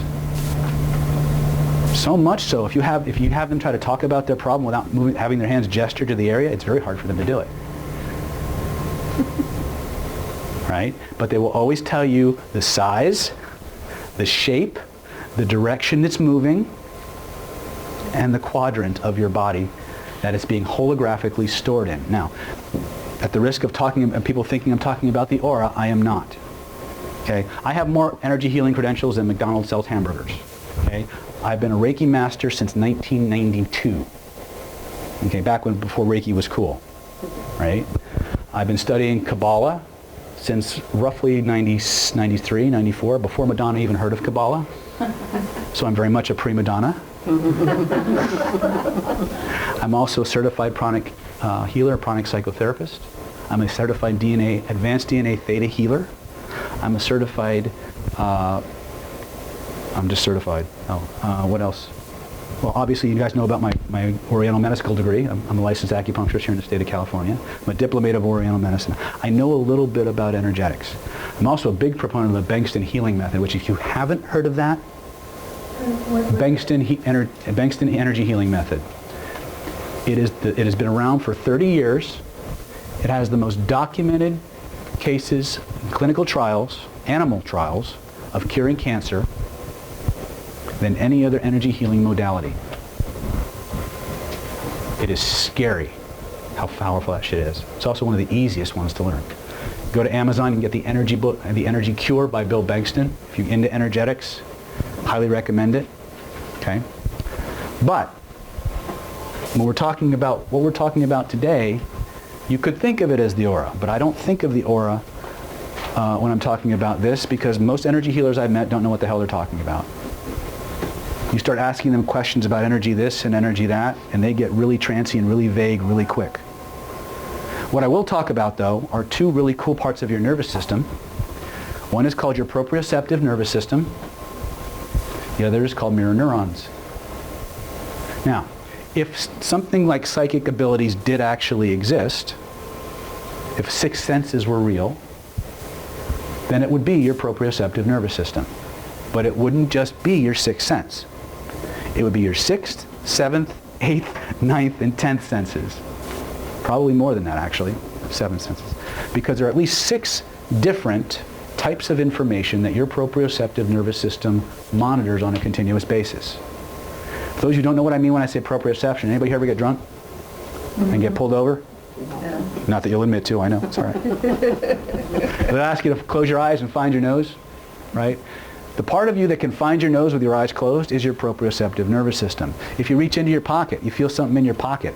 The part of you that can identify what's in your pocket without having to look at it is your proprioceptive nervous system. It also monitors electromagnetic fields. It also monitors mechanoreception, nociception, and interoception. Different, what's going on inside your body, where your body is in time and space, and what's around you in time and space. Your mirror neurons, you can also look these up, are the part of you that actually observe the world through the senses and mirror whatever they see or hear or feel. If I watch this young lady peeling a banana, the parts of my brain that would be active if I was actually peeling the banana will fire. The research indicates that mirror neurons in our body are the physiological foundation for intuitive communication. They are figuring prominently in autism research. Okay? When you observe somebody, your proprioceptive nervous systems interface. Okay? HeartMath.org, next resource. The human heart radiates an electromagnetic field that is measurable with instruments, 8 feet in diameter from the human body. It is the single largest rhythmic energetic source that you have. It sends more it has its own nervous system. It sends more information to your brain than your brain sends to your heart. All right, now there's a video I show in a lot of my trainings where I take that's a video of 41 distinct metronomes, all moving at different rates. And within 5 minutes, every single one's moving together. This is the law of physics. Your psychology is impacted by your physiology. Your physiology is subject to the law of physics. Therefore, so is your psychology. Okay? So when I talk about the human energy field, I'm not talking about this nebulous energetic cloud around you. What I am talking about is a highly organized information grid. Now, anybody here a geek like me likes Mission Impossible movies and stuff like that? Yeah. You know my favorite scenes when like Tom Cruise is doing that virtual reality thing and he's moving this, or Tony Stark and Iron Man exploding those diagrams and just doing that, moving that around. I geek out on that shit, right? Guess who had it first? Your nervous system. Because isn't that what you just did? When you reached out and touched that picture and you made it bigger and it got stronger, you made it smaller and it went away. You threw it behind you, it disappeared completely. True, not true? NLP says that every human being has a code that they run on, and that code is unique to that person. That's not true. What I've discovered, through clinical work, is that each of us have 2 sets of code. We have our own personal one that we develop over time, and a generic one, a universal one. That's why everybody in this room could take the picture, make it bigger, or bring it back, and put it all the way behind them, and it went away. Remember I talked about desktops? This is where it gets cool. Right? This is your body on David's ship, right? Shit being a technical term. This is a side view. So this is the front, or your anterior component. This is your posterior component. Everything anterior to your spinal cord is active desktop. And there are degrees of intensity that your nervous system sorts for or utilizes. The further away, the less the intensity. The closer it travels, the more intense it gets. Think of your desktop with all the files open. Anything that's in front of you when you reach out and touch it is open and running. It's taking up system resources. And it's randomly built. So some of them are really freaking close. Some of them are the same size, but they're really freaking far away. So they're not as intense. You follow me? One of the reasons that I noticed when I had you guys making the picture bigger, noticing how it feels, bring it back to its original size, what did I say right before I told you to pull it closer to your body? And remember what I said? You didn't ask us. Oh yeah, I did. I said, it was quick, but without changing the size of it, pull it closer to your body. Because when we do our intakes, when we do our evaluations, what we see, more often than not, they trace the edges of it, and they make it big, and the feeling gets stronger for most people. And then when they go to pull it closer, they do this with their hands. They literally balance out the change in size to match the same intensity, and they say, oh, it didn't change. I say, well, put it back. Now pull it closer. We do that automatically to maintain the homeostasis of the experience. Right? This is just coming from observing lots and lots of people. Yeah? I have a question. Sure. I don't know if it's relevant, but you said that there was a whole bunch of applications that were open, and that they're randomly applied, like they're just open. So that would be your programming somehow that you got from whoever. Could be anything. Any experience you've had. And that you're still holding them open and they're still taking energy up, and that they can be placed in your system wherever they are and taking up energy. Yeah. Yeah. Now, anything that is posterior to the spinal cord is inactive desktop. How many people have, how many therapists do we have in the room, or coaches? Raise your hands. Okay, good. If you're not, that's okay. Because you'll hear people say this all the time. I got to put this behind me. You ever hear that? Remember I said brains are simultaneously fractal, holographic, analog, and literal and metaphorical. They're all of them at the same time. That's why we can come up with those concepts. Right? For everything we come up with as a concept, we have a part of our brain that mediates it. It's just the way we're built. We can't conceive of anything that's not already inside of us. Okay? The way this works is when you took your picture, and I didn't ask you what it was. I didn't need to know. But when you put that picture behind you, and you came a little late, so you might not have gotten that exercise, and that's okay. We can do it later. Okay. You notice the feeling went away if you put it far back. Some people put it right on top of their back, so it's actually part of them. Right? Now in NLP we talk about this concept, in hypnosis we talk about this concept called dissociated versus associated. Well, what you've got here is the continuum from associated to dissociated. Associated means it's close to the spine. Dissociated means it's further away. Anybody here ever do taxes? Everybody raise your hand. Nobody does taxes? Don't want to. Now, I didn't say, did you want to do taxes? I said I didn't do it.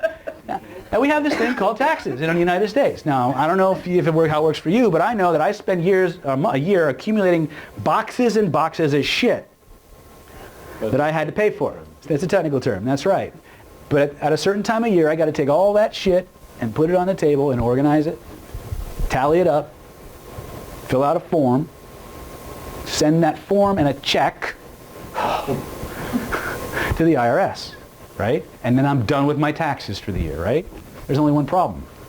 I got a big box of fucking stuff here I'm not allowed to get rid of. Anybody have a big box of stuff they're not allowed to get rid of? It's in the garage. It's in the garage.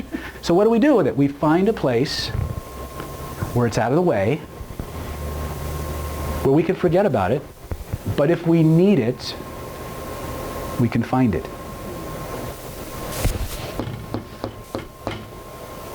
That's what your body does with it. When you put it behind you, when you've gotten past it, what your nervous system has literally done is taken the information that was active and running in front and moved it. Now, usually that stuff happens on autopilot. But understanding the concept of being playful, absorb, pretend like when you were a little kid, pointing to where you feel it and asking a few simple questions, you can gain 100% access to every part of it and change it. All you literally have to do, A, be playful, okay? Point to where you feel it. Notice the color. First impression always. Reach in with both of your hands. You got to get the meat involved. Physically take out, you can actually do this. If you don't want to stand up and do it, we'll do one. Everybody stand up. Everybody, they're terrified it's not going to work. Trust me, if you just play with me. Okay? But we're not going to do trauma. We're just going to feel good. Is that okay? Sure. You sure? I love to feel good. All right. Maybe we should just feel cool. Would that be good? Anybody have a time when you were like absolutely cooled off and feeling refreshed? Why don't you close your eyes? Well, all right. If you want to do something much more fun, go ahead. All right. Whatever. I just wanted to do cool when you're feeling cool. Oh, you can do that. You can do that. I'm good with it. Whatever it is you want to feel. I don't care what it is. It's the same process. First thing I do ask people, though, is that it's okay to feel this way. Yes. Yeah. Is there any reason why you might not want to feel this way? Cool. Cool. No pun intended, right? Close your eyes. Stand the way you were standing. Feel the way you're feeling at that moment. Notice there's a place in your body where that feeling starts. Look at it with your inner eyes. First thing I want to ask you, on a scale of 0 to 10, rate the intensity of the feeling. Just answer it to yourself. You don't have to tell me. Then I want you to look at it with your inner eyes, ladies and gentlemen. I want you to notice something, that there's a color connected to that feeling. What's the color first impression? And then I want you to physically reach in with both of your hands and grab all of that energy, take it out, hold it in your hands in front of you. Make sure you get it all, because sometimes that shit hides. You don't want to miss a single drop of this goodness. As you take it out, you hold it in your hands in front of you. First question, did the color change or stay the same? First impression. Now, whatever it did is perfectly okay. Some people change, some people don't. As you look at it, I want you to notice it's moving. It's spinning in a certain direction. What direction is it spinning, first impression? That's right. Now, physically grab it with both of your hands. Since this is something we want more of, I want you to spin it like a wheel in the direction it's already moving. Just physically spin it. Double the spin. Double the speed. Double the force. Double the magnitude. Keep doubling it over and over and over again until it takes on a life of its own. Until it's impossible for it to go back the way it was. When you know you've got it, slam it back into that spot. Notice the change. Notice it just keeps getting better. Now, as that new program works its way deeper and deeper into your mind, deeper and deeper into every level of your nervous system, any program, anything that's running that's not in harmony with this new program, the body's going to begin to uninstall it. It's going to shed it, purge it like a snake shedding its skin. Don't try to measure it. Don't try to manage it. Don't try to analyze it. Don't even try to make it go faster. Just observe the change happening. And when you know it's done, try to bring the old feeling back. Notice what happens instead.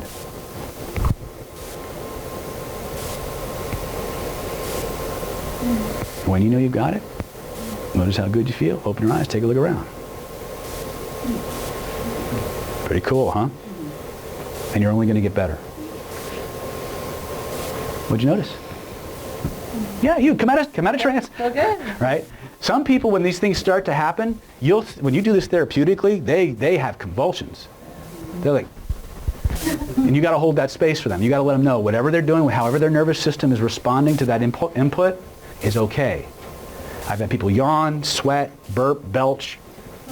Nobody's vomited yet, but they've come close. Because when this information hits the nervous system, it's encoded in the precise language the nervous system understands. It's engaged every single level of the mind and body. You have your cortexes interfacing with your proprioception. You have your external senses interfacing with your internal senses. You have your hands, which take up more real estate in the brain than any other part of you, except for maybe your vaginal lips. Or your sphincter. I got corrected on that at my hypnosis training because I had a surgical tech say, he just corrected me and then I felt stupid. But anyway. But all of you is active. Your brain's lighting up like a Christmas tree, but every part understands the other part. It's deep trance through neurological absorption. What'd you feel? Try to turn it off. Notice what happens. Can't do it. What the hell? You mean you can install something good and not be able to turn it off? Which means you're stuck feeling good for the rest of your life? Well, that's a suck deal. Now here's the best part. The nervous system doesn't care what the problem is. If you can point to it, you can change it. The process is very, very simple. Point to it. Get your meat suit involved. Right? Look at it. First time I did this, I didn't know what I had. This is the first time I ever shrank a tumor. I did it using this process. And I've shrunk several tumors now using it. Okay? Point to where you feel it. Look at it. Now look at it with your inner eyes. It means close your physical eyes. Notice there's a color connected to the feeling. What's the color first impression? Always go with your first impression when dealing with the human nervous system. The body, aka nervous system, always answers first, and it always answers honestly. It will feel like you're making it up. It will always feel like you're making it up. Okay? Once you have that, look inside, notice the color connected to that feeling. What's the color first impression? Physically reach in. This is where play acting, like when you were a little kid. That's what's important.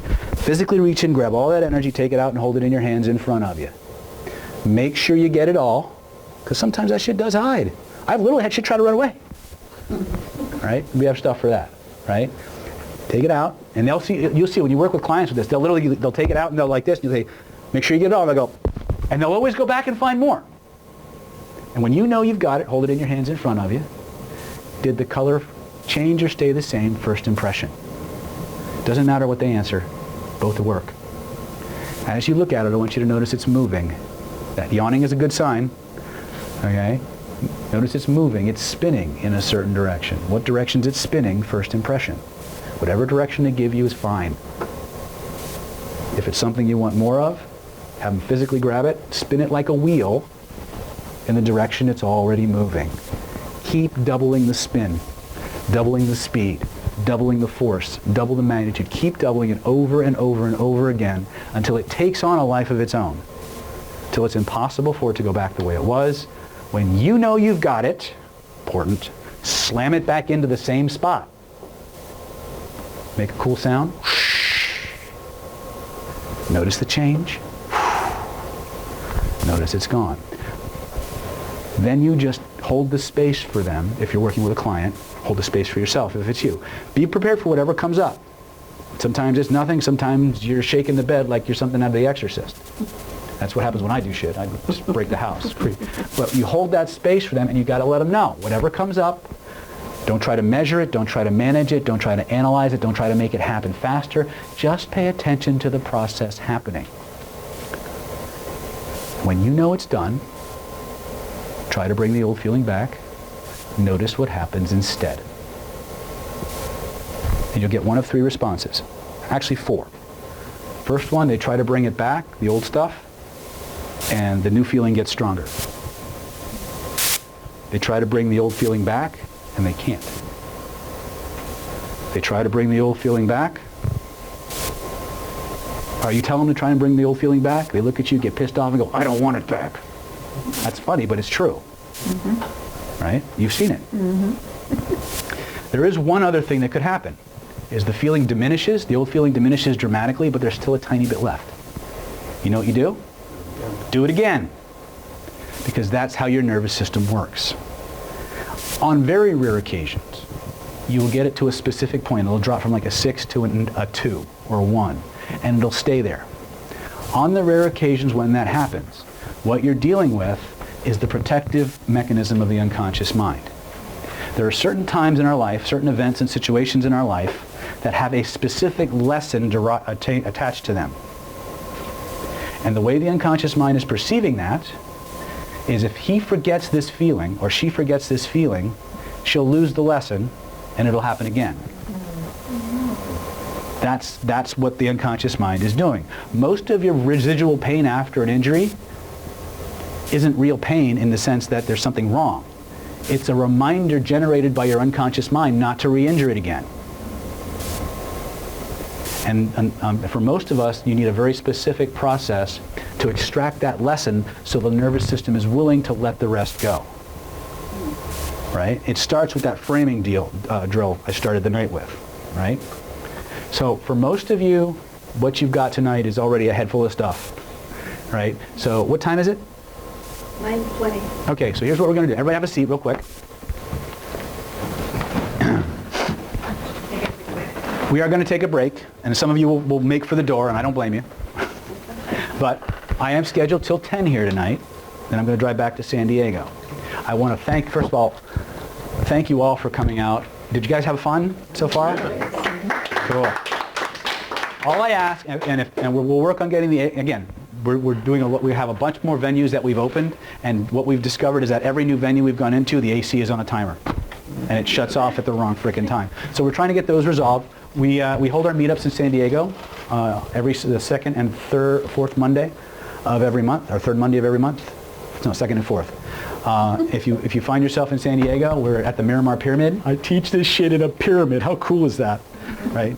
On Miramar Road. So come on down. We have over 1,000, close to 1,000 members in our San Diego meetup group, and we average about 60 to 100 people every night. This is our first group in Orange County. So if you had a good time tonight, learned something cool, I want you to practice 3 times with 3 different people before you go home so you own this. Neurologically, whenever you're training, you should make a concerted effort to do whatever technique they're showing you 3 times minimum in a short period of time. If you do that, you will own the techniques. If you only do it once, you will own it from the time it takes to get from your car, or from here to your car, and by the time you get home, most of it will be gone. But neurologically, when we can do something at least 3 times, we own it. Okay? This is observation from training a lot of frickin' people over a long time. Now, everybody who came out tonight, you'll notice that there are some business cards on your chair. There are 2, or should be. Everybody who came out tonight and put up with this heat and my ranting and raving like a wild man, I want to give you all a gift. Now, my rates are $175 an hour, and it's an hourly rate, not a session rate. So if you're, because I've been in session with people as long as 6.5 hours. When the hood's up, I'm relentless. I fix the car. He'll tell you. When I'm with you, right? Now, not everybody here has something, but that's cool. It doesn't matter. What I want to give you guys, because you came out tonight, because you supported HPTI, who was generous enough to give this space to us, and these guys are amazing. They've been my friends for decades, and they really deserve a big round of applause for coming out tonight. So give them a big round of applause. They're amazing. They're amazing. Here, we just can't fit into the room. Yeah. So. They're amazing practitioners. They're amazing experts at what they do. What I do is, for all the people who come out to my meetings, I give everybody who comes a free 30-minute consultation with me. It's literally 30 minutes with David. Ask me anything you want. Normally what I do, all prospective clients, people who have stuff that they might want my help with, I'm going to run you through a little bit of a screening process to determine if what I do is a fit for your problem, or if your problem is a fit for what I do. If it is, I'll tell you. If it isn't, I'll tell you that too, and I'll point you at another resource that I think might be a better fit. I don't want to waste your time or money, and I don't want to waste mine. Over half my clients are international through Skype and things like that, so you don't have to haul your cookies down to San Diego. I've talked to the folks here at HPTI who are extraordinarily competent, and if you guys want to move forward with any kind of help, they are willing to open their doors and work with you at whatever level you feel comfortable with. But my gift to you tonight, anybody who came out gets a free 30-minute consultation. I don't have a lot of time slots left because we're expanding and we're growing. But if you want to hang out with me, talk to me for 30 minutes, all you got to do, it's very simple. Take the pen and one of the business cards, fill out your contact information legibly, please, legibly. A phone number, an email, and your name so I can understand it and read it. Pass those to one side of the room. I'll have somebody collect them. My staff will be in touch to confirm your consultation. If I can help you, I'll tell you. If I can't, if you are a therapist or a coach and you want to ask me about the technique we've learned tonight or something else, practice building. I run one of the world's longest running mastermind mentoring program. It's an extension of our original Sleepwalkers program. We just brought people in, and we just rolled up our sleeves, and we just drilled you on stuff until you could just do it in your sleep. For those of you who are looking for that kind of an opportunity, I invite you to check us out at nlppower.com. I'll put that on the board. Where's my eraser? We have a massive YouTube channel where all the techniques that we covered tonight are also available. NLP Power. The YouTube channel or my website? The YouTube channel. YouTube channel, if you just type in David Snyder on YouTube, I'll infest your browser like nobody's business. But I think it's actually under San Diego Karate because I made a mistake when I was creating my URL. And so now I've got all these NLP and hypnosis and attraction videos and law of attraction videos with a karate URL. It's very. I do have some martial arts videos on there too. Right? But so you can go to David Snyder at YouTube.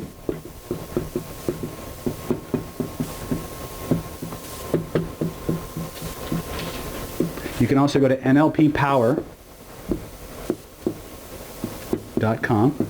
We have tons of videos also embedded on the site, so you can watch all those. They're completely free. Okay. Most of the time when we video meet up. By the way, is it okay for you to be on film? Sure. Okay. This one will also be on YouTube. Okay. I don't do anything for free, although I'm giving it away for free. My payback is I will bring you up and I will help you fix your problem or whatever it is, as long as you let me use it to show other people what's possible, because that is my goal. My goal has one mission in 2 parts: to end as much suffering as humanly possible. Can I ask you a quick question? And to show you what is possible. To do that, I got to be able to do it, and I need to be able to do it on demand. Now you may ask. So the NLP that we did tonight, as you did on me, is that something that just works once and we're done, or do you have to continue? It depends. Okay. And that's kind of the tweak I was mentioning, that for chronic illness there's a little bit of a tweak. Okay. And I found this out by accident. Again, most of my best stuff comes by accident when I was dealing with cancer.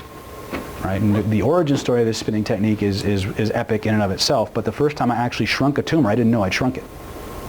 Because I didn't know what was going to happen. I was at an NLP training with Dr. Richard Bandler, and it was during one of the breaks, and I had told one of my associates, James C2, how I got stuck in China, the most toxic place on the planet, Chinese cancer ward. Don't go there, okay? It's horrible. But my wife is Chinese. She grew up in mainland China, and she has a massive family, big family, and one of her favorite aunt had been diagnosed with terminal cancer. And I wound up out there. I'm going to give you the Reader's Digest version, because this isn't the story I want to tell. I wound up out there, and I thought she was going to do all the treating. She's the acupuncturist. She's the chiropractor. She had the PhD in biochemistry before she started chiropractic school. Okay, so I thought, well, I'll just be there for support. Now, you ever see somebody, a loved one, who's all tough and strong until they actually get in the shit, and you realize, oh, okay, things are going to be different now. Well, I got there. We walked in. She took one look at her aunt, and I knew she wasn't doing any treating. And everybody started looking at me. So here I am, a regression therapist in China. The only way I know to treat cancer is for what I learned from Stephen Parkhill, who was famous for treating terminal cancer. So if you haven't studied his work, get it. Okay, start with his book, Answer Cancer. And then if you can get the video course, Healing the Body Using the Mind, it's worth it. Omni Hypnosis. Yeah, Omni sells it, and it's worth its weight in gold.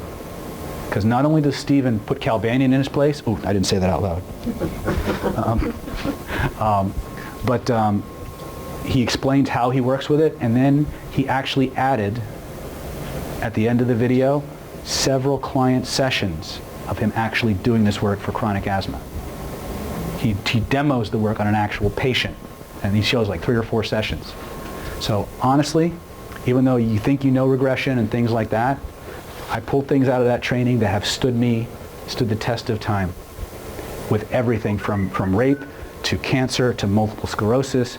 I had one of my students literally came to my real world identity by design training, was terrified of regression because the person who did it to her screwed it up, and almost didn't come to the training because she was terrified of regression, saw me do it and asked me to fix it for her. She went back to Milwaukee, and there was nobody else to do this work. She cured her husband's prostate cancer within months after coming from the training. Okay? The shit works. Okay, but you got to be willing to shovel some serious shit to do it, and there's some tweaks that you need to understand. Getting back to this, I looked at my wife, I say, oh boy, here I am. I don't speak the language. The only thing I know to treat cancer is regression, which you have to be able to talk to the person to do. And there was no way in hell I was going to do an affect bridge or an abreactive induction through an interpreter. Okay, no way. I was like, what the hell am I going to do? And 2 things popped into my head. A technique known as the gray room, and the spinning technique you saw tonight. And that I could do through an interpreter. Now, I'd like to say we saved her. We did not. But she got progressively better for the entire week we were there. Every time an organ wanted to shut down, we turned it back on. She had tachycardia, we spun it, it went away. She had shortness of breath, we spun it, it went away. Okay? Ascites took a little longer. But every fluid in the pericardium, we diminished it, just turned it off. Turned it, literally, just turned it around. Okay? The technique you're learning was honed on physical illness. And it works equally well on emotional illness. The tweak, now that's the story I told my friend James C2, yes? When you said put it back in the body then. Yep. Is that, I mean, if you're shrinking it, spinning it, Why are you putting it back in the body? Because your nervous system at its most fundamental primal level is a binary system. And what I mean by that, it goes back to a TCM theory called the law of yin and yang. When your body creates something, the law of yin and yang, oh, we just had an epiphany in the back of the room, I saw it, right? The law of yin and yang says yin cannot exist without yang, yang cannot exist without yin, which by definition, if we extend it to the nervous system, your nervous system cannot create a direction for pain without automatically creating the code for its opposite. At the most fundamental, primal, basic nuts and bolts level, that's how it works. So if I can elicit the coding system for a specific effect, I automatically know what to change to get its opposite. If I put it back in, the system will run the new program and the shit goes away. Yes? Here's your question. One is, can we do it on ourselves? Yes. Okay, yeah. And then two, what was the name of that book that you said that would be in our library? Oh, Heal the Body by Louise Hay, and then Answer Cancer by Stephen Parkhill. I've had a few people not want to put it back in, and it still works. All right, but believe me when I say nature abhors a vacuum. And once you change the code, the system runs the code just as easily as it ran the bad one. It doesn't care. At the level that we're interacting with the nervous system, it does not care. Unless there's a lesson connected to that feeling or experience that if it were gone, the system would be in more danger. Preserve that, and it will just dump everything. Yeah. So it's not a lesson like a life lesson. It's something that needs to be expressed and retained. Everything that we do is, the people who wind up in your chair for therapy are there because of something they're refusing to accept or express. On a content level, if you want to really talk about, a lot of times when NLP doesn't work, and I have watched it clinically, I have watched people systematically reverse the NLP process I've just done on them. Yes? Did you raise your hand or would you just, okay. So, yes? So I'm very new to this, so Sure. kind of piggybacking what she was saying about putting it back. So what was then the exercise of putting it behind you? Because many times when we extract a lesson, there's an internal representation that we need to refile, right? So in the magic frame, which I don't have time to cover, but I'm kind of trying to close all these loops so we can actually practice if you want to practice. Most of you will just run for the door, I know that. I've been doing this long enough, right? Because it's easy to sit and listen and think you know it. That's your neocortex trying to convince you that because you understand something and you've had a cognitive learning experience that you can actually fucking do it, right? Trust me, I've been doing this long enough. You don't know this until you do it, right? And it will work dramatically well for you. Not traumatically, dramatically, right? Both, right? It will work for you because you're a human being with a pulse, okay? I've tested this all over the world. I have thousands of people doing this from a video who don't have the level of instruction you've just had in it. Okay? That being said, I kind of went off on a tangent. What was the question again? So the difference between... Okay. When you start by pointing to the feeling, we call that the somatic address. It doesn't matter who you are, it doesn't matter what the problem is, you can always point to where it hurts. And that's all we need, because that's the entry point to the experience. That's the entry point to the whole complex. And it can be an emotional feeling. Doesn't matter. Or a physical Yep. feeling. It can be a physical pain, or as far as your nervous system is concerned, it's the same. No, it's ambidextrous. It's AC/DC, right?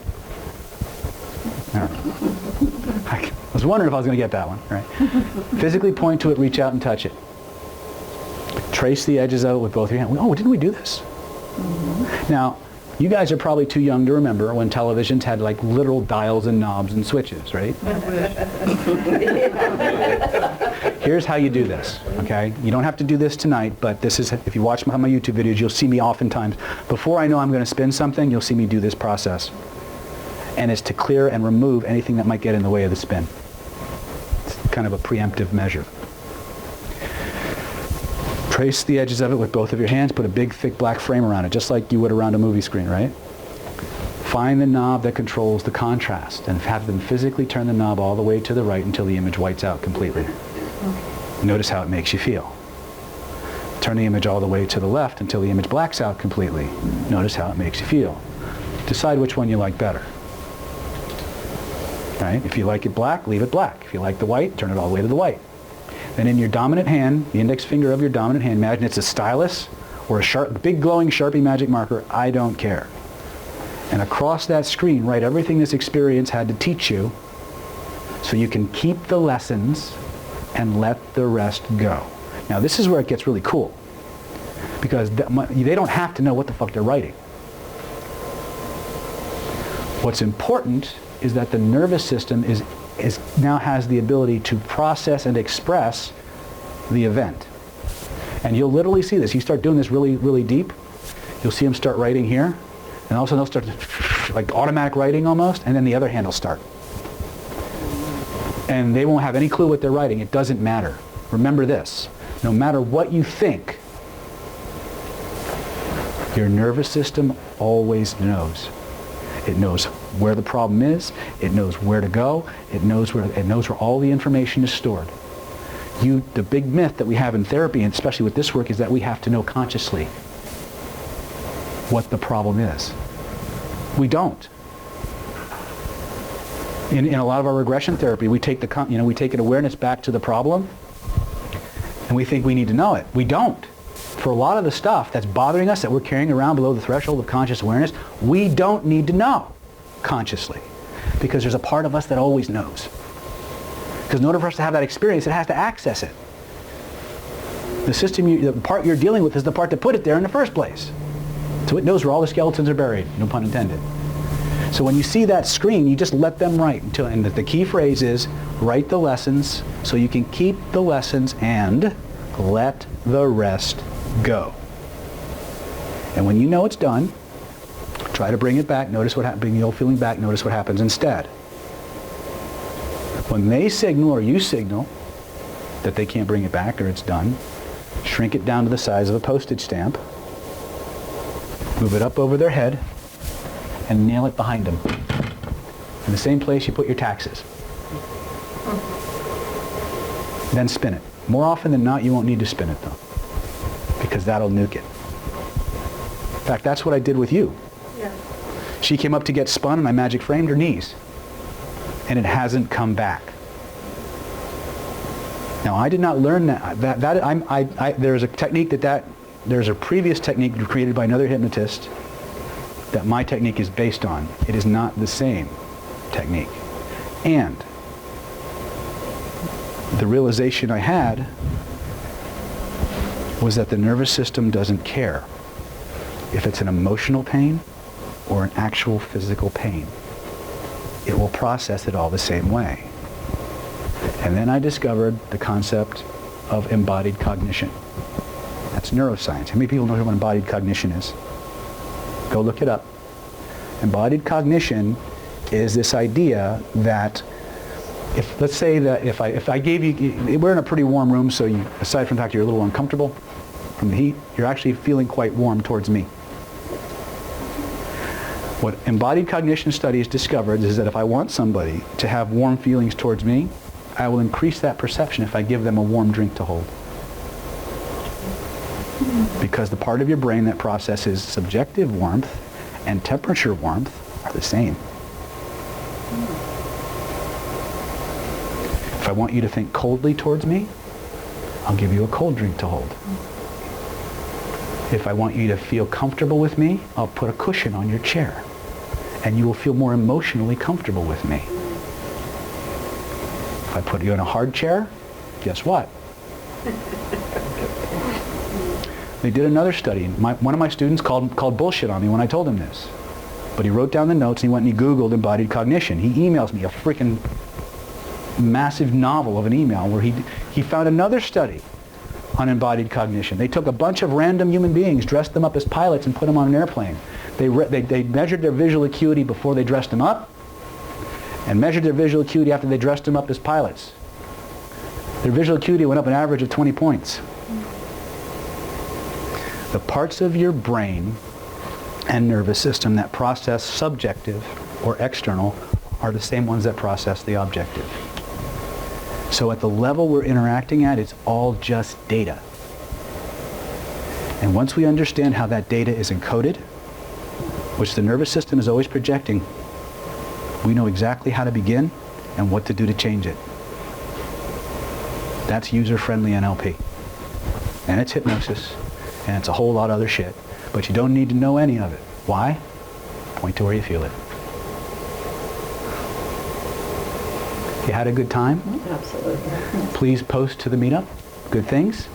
If you didn't have a good time, please post to somebody else's. Please eat as much of chocolate and drink as much water as humanly possible. Find at least 3 people who have something they want more of or something they want less of. Spin it. Feel good. We'll see you next month. Same bat time, same bat channel, and hopefully a cooler bat cave. Thank you. Just hand him over, just hand it to me. I use the gray room all the time, man. Cool, man. Awesome. Thank you. Thank you. My pleasure. It was very good. Sorry about Thank that, you. everybody. Thank you so much. Yep. My pleasure. And by the way, if you guys are interested in getting started on one of the most comprehensive hypnotherapy certification programs on the planet, HPTI offers a free 16-hour intro to hypnosis, and they have a 700-hour hypnosis curriculum. They will prepare you for just about anything, except me. Oh, that's 800. Just a quick question. Yes, ma'am. What I'm talking about stuttering is for a family member who doesn't live here, but that person is coming during like Christmas time. Okay. So how does it work? Does it help? I mean, that person is like 32. So it's not were they born with a stutter? No. Okay, they started stuttering. So here's the tweak I didn't get for the camera. I have the camera running, so I'll just say it here. Come here. Can you move, Donna, can you move over a little bit? Because I want to get this, I want to close this loop for the people who watch this.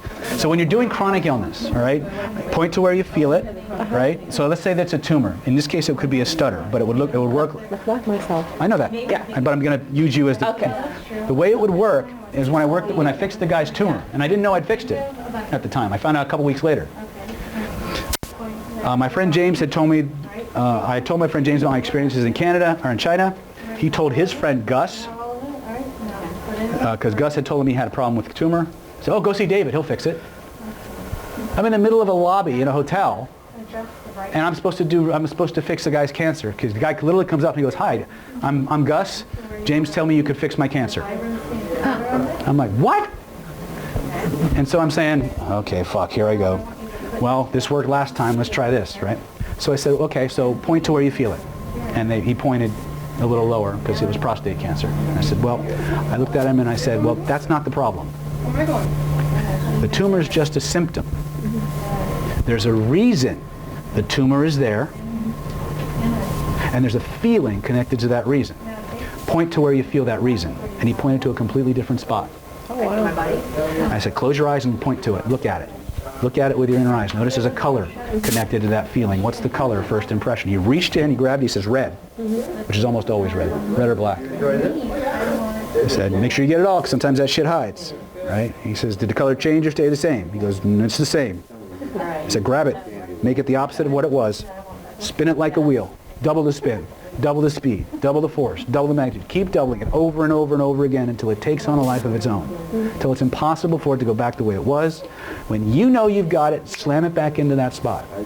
He slammed it back into that spot. I clapped him on the spot, and I did the little swipe that you saw me do with you. He broke out into sweat. He started convulsing for about a minute or so. His face got beet red. He came out of it, and he was a completely different person because he was very angry. Oh, wow. And when he unpacked the anger, and we went back, and the session the break was ending. I said, okay, you're done. I was like, phew, dodged the bullet. Gave him an experience. He's going to think I did something. Was he an angry personality? Yeah, he had a lot of internal rage. Oh, really? Anger probably from the cancer. No. Anger and bitterness almost always precede cancer. There's no such thing as an emotionally healthy cancer patient. Okay? No such thing. Okay? Wow. And that's what a lot of the work that I do is about cracking that shell. Yeah. Right? So I didn't think anything of it. Yeah. Right? 2 weeks later, I get a message on Facebook. He sends me his tumor readings. Now, I didn't know what the hell they were because I don't understand those. I'm an Oriental medical practitioner, right? So I had to go to my I had to go to my student who's training to be a surgical tech. I said, yeah, he says his tumor shrunk by 50%, and these are the markers. And he went, dude, that's massive. Because I think it was like a 4+ or something, and it went down to like a 2+ or something like. It's a 5-minute intervention, right? I had another one that I did on Skype. Guy had cancer spread all over his body. This is a funny one, actually. And he actually, he was recommended to me. His daughter came to my Los Angeles meetup, where I had it at the IHOP, and I was talking about these cancer things. Just, well, could you talk to my dad? My dad's got this cancer, and nothing seems to work. And I said, well, I'll talk to him. And I said, because I can't guarantee I'm going to be able to help you. I can't make those kind of promises. But we wound up setting up Skype sessions. And the last couple sessions, he had this one tumor that was in his shoulder. This is freaky. I mean, this is freaky shit. And I said, point to where you feel it. And I said, on a scale of 0 to 10, how intense is it? How big is it? He goes, an 8. I go, okay. Close your eyes, look at it, notice the color. He says it's red or something. I can't remember. He reaches in, he grabs it all, he takes it out, he spins it. So slam it back in. I'm doing this over Skype now. He says, notice the change. Notice it's gone. And then we go through that little shedding process, right? I said, now on a scale of 0 to 10, what is it? And he goes, he's got a little weird look on his face. He starts looking. 6. Right? We take it out, hold it in your hands. Grab it all. Make sure you get it all, because sometimes that shit hides. Right? He spins it, slams it back in, processes. I said, scale of 0 to 10. Rate the intensity of it. He goes, and he's getting visibly nervous now. It's like he's getting freaked out. And they will, by the way. He goes, 4. And you can see it building in him. Reach in, grab what's left, take it out, hold it in your hands in front of you. Spin it, put it back in, went to a 2. Now he's visibly scared. I left it there. Because I didn't know what was going to happen if we went for it. Right? And it stayed gone for over 2 weeks. Came back for his last session, and it was like back up to a 6 or 8 or something like that. And I was relentless this time, and I spun it all the way to a 0. And by the time he gets to 2, he's physically looking for it. He can't find it. I started doing screen capture video now when I do sessions. I wish I'd had it going then, because it was just weird. And he's self-reporting. I can't find it. He can't find a damn thing. Right? It was the last session on his 5-session package. So, but we spun it to 0. We did some other things to make sure that it was handled, and I haven't heard back from him. Right? And that's just one very cool story that happened like 2 or 3 years ago. I got stuff. If you will go to some of the hypnothought stuff, like Antonio spun his kidney stones. Oh, we did. He was passing a kidney stone. He was in massive pain. He took it out, spun it, the pain went away. He passed the stone. You passed the stone and quit smoking. Awesome. Yeah. Well, it works if you're relentless. Okay. You got to be relentless, and you got to ask the right questions. We didn't get into Parkinson's. What I've noticed with Parkinson's is the amount of tremors that they have is almost always directly related to the amount of stress they have. You start to put somebody into a deep relaxation state, their Parkinson's diminishes. I've cured I won't say I cured it, but damn fucking close. I've cured a case of Asperger's. Wow. Remember I said people come in with default settings on their nervous system? Autistic people and Asperger's people have intense experiences. Which means when you actually elicit where they've stored the information, it's always this big and it's always this close. So they're in a constant state of overwhelm. So if you teach them to move the representation, they calm down. Their nervous system isn't overwhelmed by the volume setting anymore, and they can process. And he also had social phobia, social anxiety. So I said, point to where you feel it. He took it out, he spun it, he put it back in, it went away. And just to be sure, at the last meetup he came to, I made him stand up and talk about himself. And he did. And just go to YouTube, there's all kinds of shit on there, right? But do this at least 3 times before you go home so you have it. So you said that you cannot use certain techniques on... Give it to me. Give it to me! Thank you, sweetie. Through translators.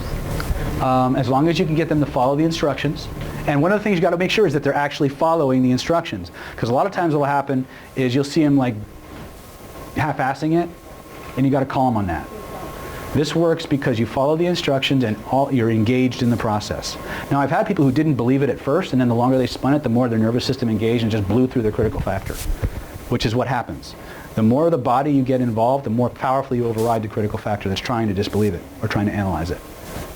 That's why the body's so important. You got to get the body involved. You got to get the meat involved. Okay. I could go on. I mean, I have an archive of stories that I'm getting from people, not that I didn't do. One person cured their kid's math phobia with the spin. The kid had severe math phobia. Every time she went to take a math test, she failed. She froze, everything. So not only did they spin the phobia, they spun it so that she was more confident when she took her math test. She went in the next day, aced the math test. Right? It doesn't matter what the problem is. If you can point to it, now sometimes they can't point to it, which is kind of cool. Many times what will happen is there's an actual extra layer of dissociation. So like you'll ask them to point to where they feel it and they'll point out here. So here's how you fix it. Because I got tired of running into that shit. You have them grab it, put it back in their body. And then pull it back out. That reconnects the image and you can actually work with it again. Right? Just little stuff. Yes, sir. No, I just want to give you this and thank you. My pleasure. It was a great. I hope we'll see you again. Yeah. Yeah. How you feel? How's your hip? Good. That's my leg. Yeah. Feel fine. But I want to keep going with it. Okay. Well, just keep pointing to it. Yeah. Now, again, the tweak for chronic illness again is the pain or the tumor or the manifestation, whatever it is a symptom. Right. It's not the problem. Right. There's a reason the problem is there, or the reason the symptom is there, and there's a feeling connected to that reason. Point to where that reason lives. And they will almost always point to a different place. Yeah, it's probably the head. Right? I had one lady had chronic skin picking. She always felt like there was something on her skin that had to come off. And she tried to spin it and spin it and spin it, and it would go away, but it would come back. And I was doing a consult with her, and I was just feeling cocky. I wasn't feeling cocky, but I just knew it was going to be a while before she could actually do something, and I could see she was in distress. And she was doing it mostly right. She just missed that one tweak. And I said to her, you're spinning the wrong thing. She goes, what? She goes, yeah. The skin picking isn't the problem. It's the symptom. There's a reason you're picking your skin, and there's a feeling connected to that reason. Point to where you feel it. And she pointed to her arm. She went, what? I said, that's all right. She couldn't believe where she pointed. So take it out and spin it. How'd you know it was the arm? She pointed to it. Oh. First impression. Yeah. Always first impression. It'll always feel like you're making it up. It won't make any fucking sense. Won't. It doesn't have to make sense. You just got to do it. She took it out. She spun it. And for the next 5 minutes, she sweat bullets. She was convulsing. She was twitching. Her eyes rolled back in her head. As far as I know, the skin picking hasn't come back. You'll get a lot of times you'll get that neurological reset, right? And you got to let them know to expect that, not to try and stuff it down, because their first instinct, the minute the feelings start to come up, is they want to stuff it back down. They want to try to manage it. You can't. You got to let the system express and process. This is not going to happen. Yeah, you got to let them know. What you're feeling is okay. As a new program works its way deeper and deeper into the system, you're going to feel some people convulse, some people cough, some people yawn, some people break out in a sweat. However your system does it, just let the process happen. Don't try to measure it. Don't try to manage it. Don't try to analyze it. Just pay attention to the process happening. When you know it's done, try to bring it back. Notice what happens instead. And I use a lot of metaphors for purging and uninstalling, like a computer, uninstalling old software, like a snake shedding its skin. Anything that's not in harmony with the new program, the body's going to shed, right? It's going to do that, right? But the fact that you verbalized it lets them know it's supposed to happen. They're not in chaos. And they're far more likely to ride the experience out. And then you give them the magic phrase. When you know it's done, try to bring the old feeling back, or try to turn it off, and notice what happens instead. The minute they say they can't, they're done. Did you say a phobia also? Yeah, I cured a plane phobia in 90 seconds. It will be stored in the body. Always. Everything that bothers you is in your body. Everything. That's why you respond the way you do. What are behavior started back? Behavior is an expression of a feeling you're trying to deal with. even if it came out like in 6th grade, somebody's got a phobia, but like a behavior they're doing, and they know, they trace it back to 8th grade. You go back and you spin that, and that will help. You could. Yeah. There's a lot of things that you can do with this. I have scratched the surface of a very, very deep rabbit hole with what I do with it. Okay. But it is a game changer. But you do it from the present. You don't have to go back to the past. If you can point to where you feel it in the body, you have everything you need to begin changing it there. In fact, I call this inverse regression, because in regression we springboard back to the initial sensitizing event and work forward, right? This starts in the present moment and spirals backwards. So it goes both ways. So, and I often do spinning within a regression. Where I'll literally have younger versions teach other versions to spin through their timeline. Oh. Okay, but start with the basic technique. And go out into your clinic and just start testing it. Don't believe a shit that I told you. Just watch some of my videos on YouTube where I walk people through the process. If you've done your 3 reps and validated the results, you have everything you need. You're only going to get better. Tonight's going to be the worst you'll ever be at it. Right? I do have a question for you. I tried to do it already. And are there 2 separate ones? One is spinning and one is like the TV knob? Yep, that's called magic frame. Oh, so there's 2 separate ones. They're 2 separate techniques. I tried to put the 2 together. I often use them in tandem or in sequence with each other, but they are 2 standalone techniques, yeah. Thank you. Mm-hmm. Can you watch us to make sure we're doing it? Sure. Okay, stand up. We want to get this down. Okay, so please show me where your pain is. What color is your pain?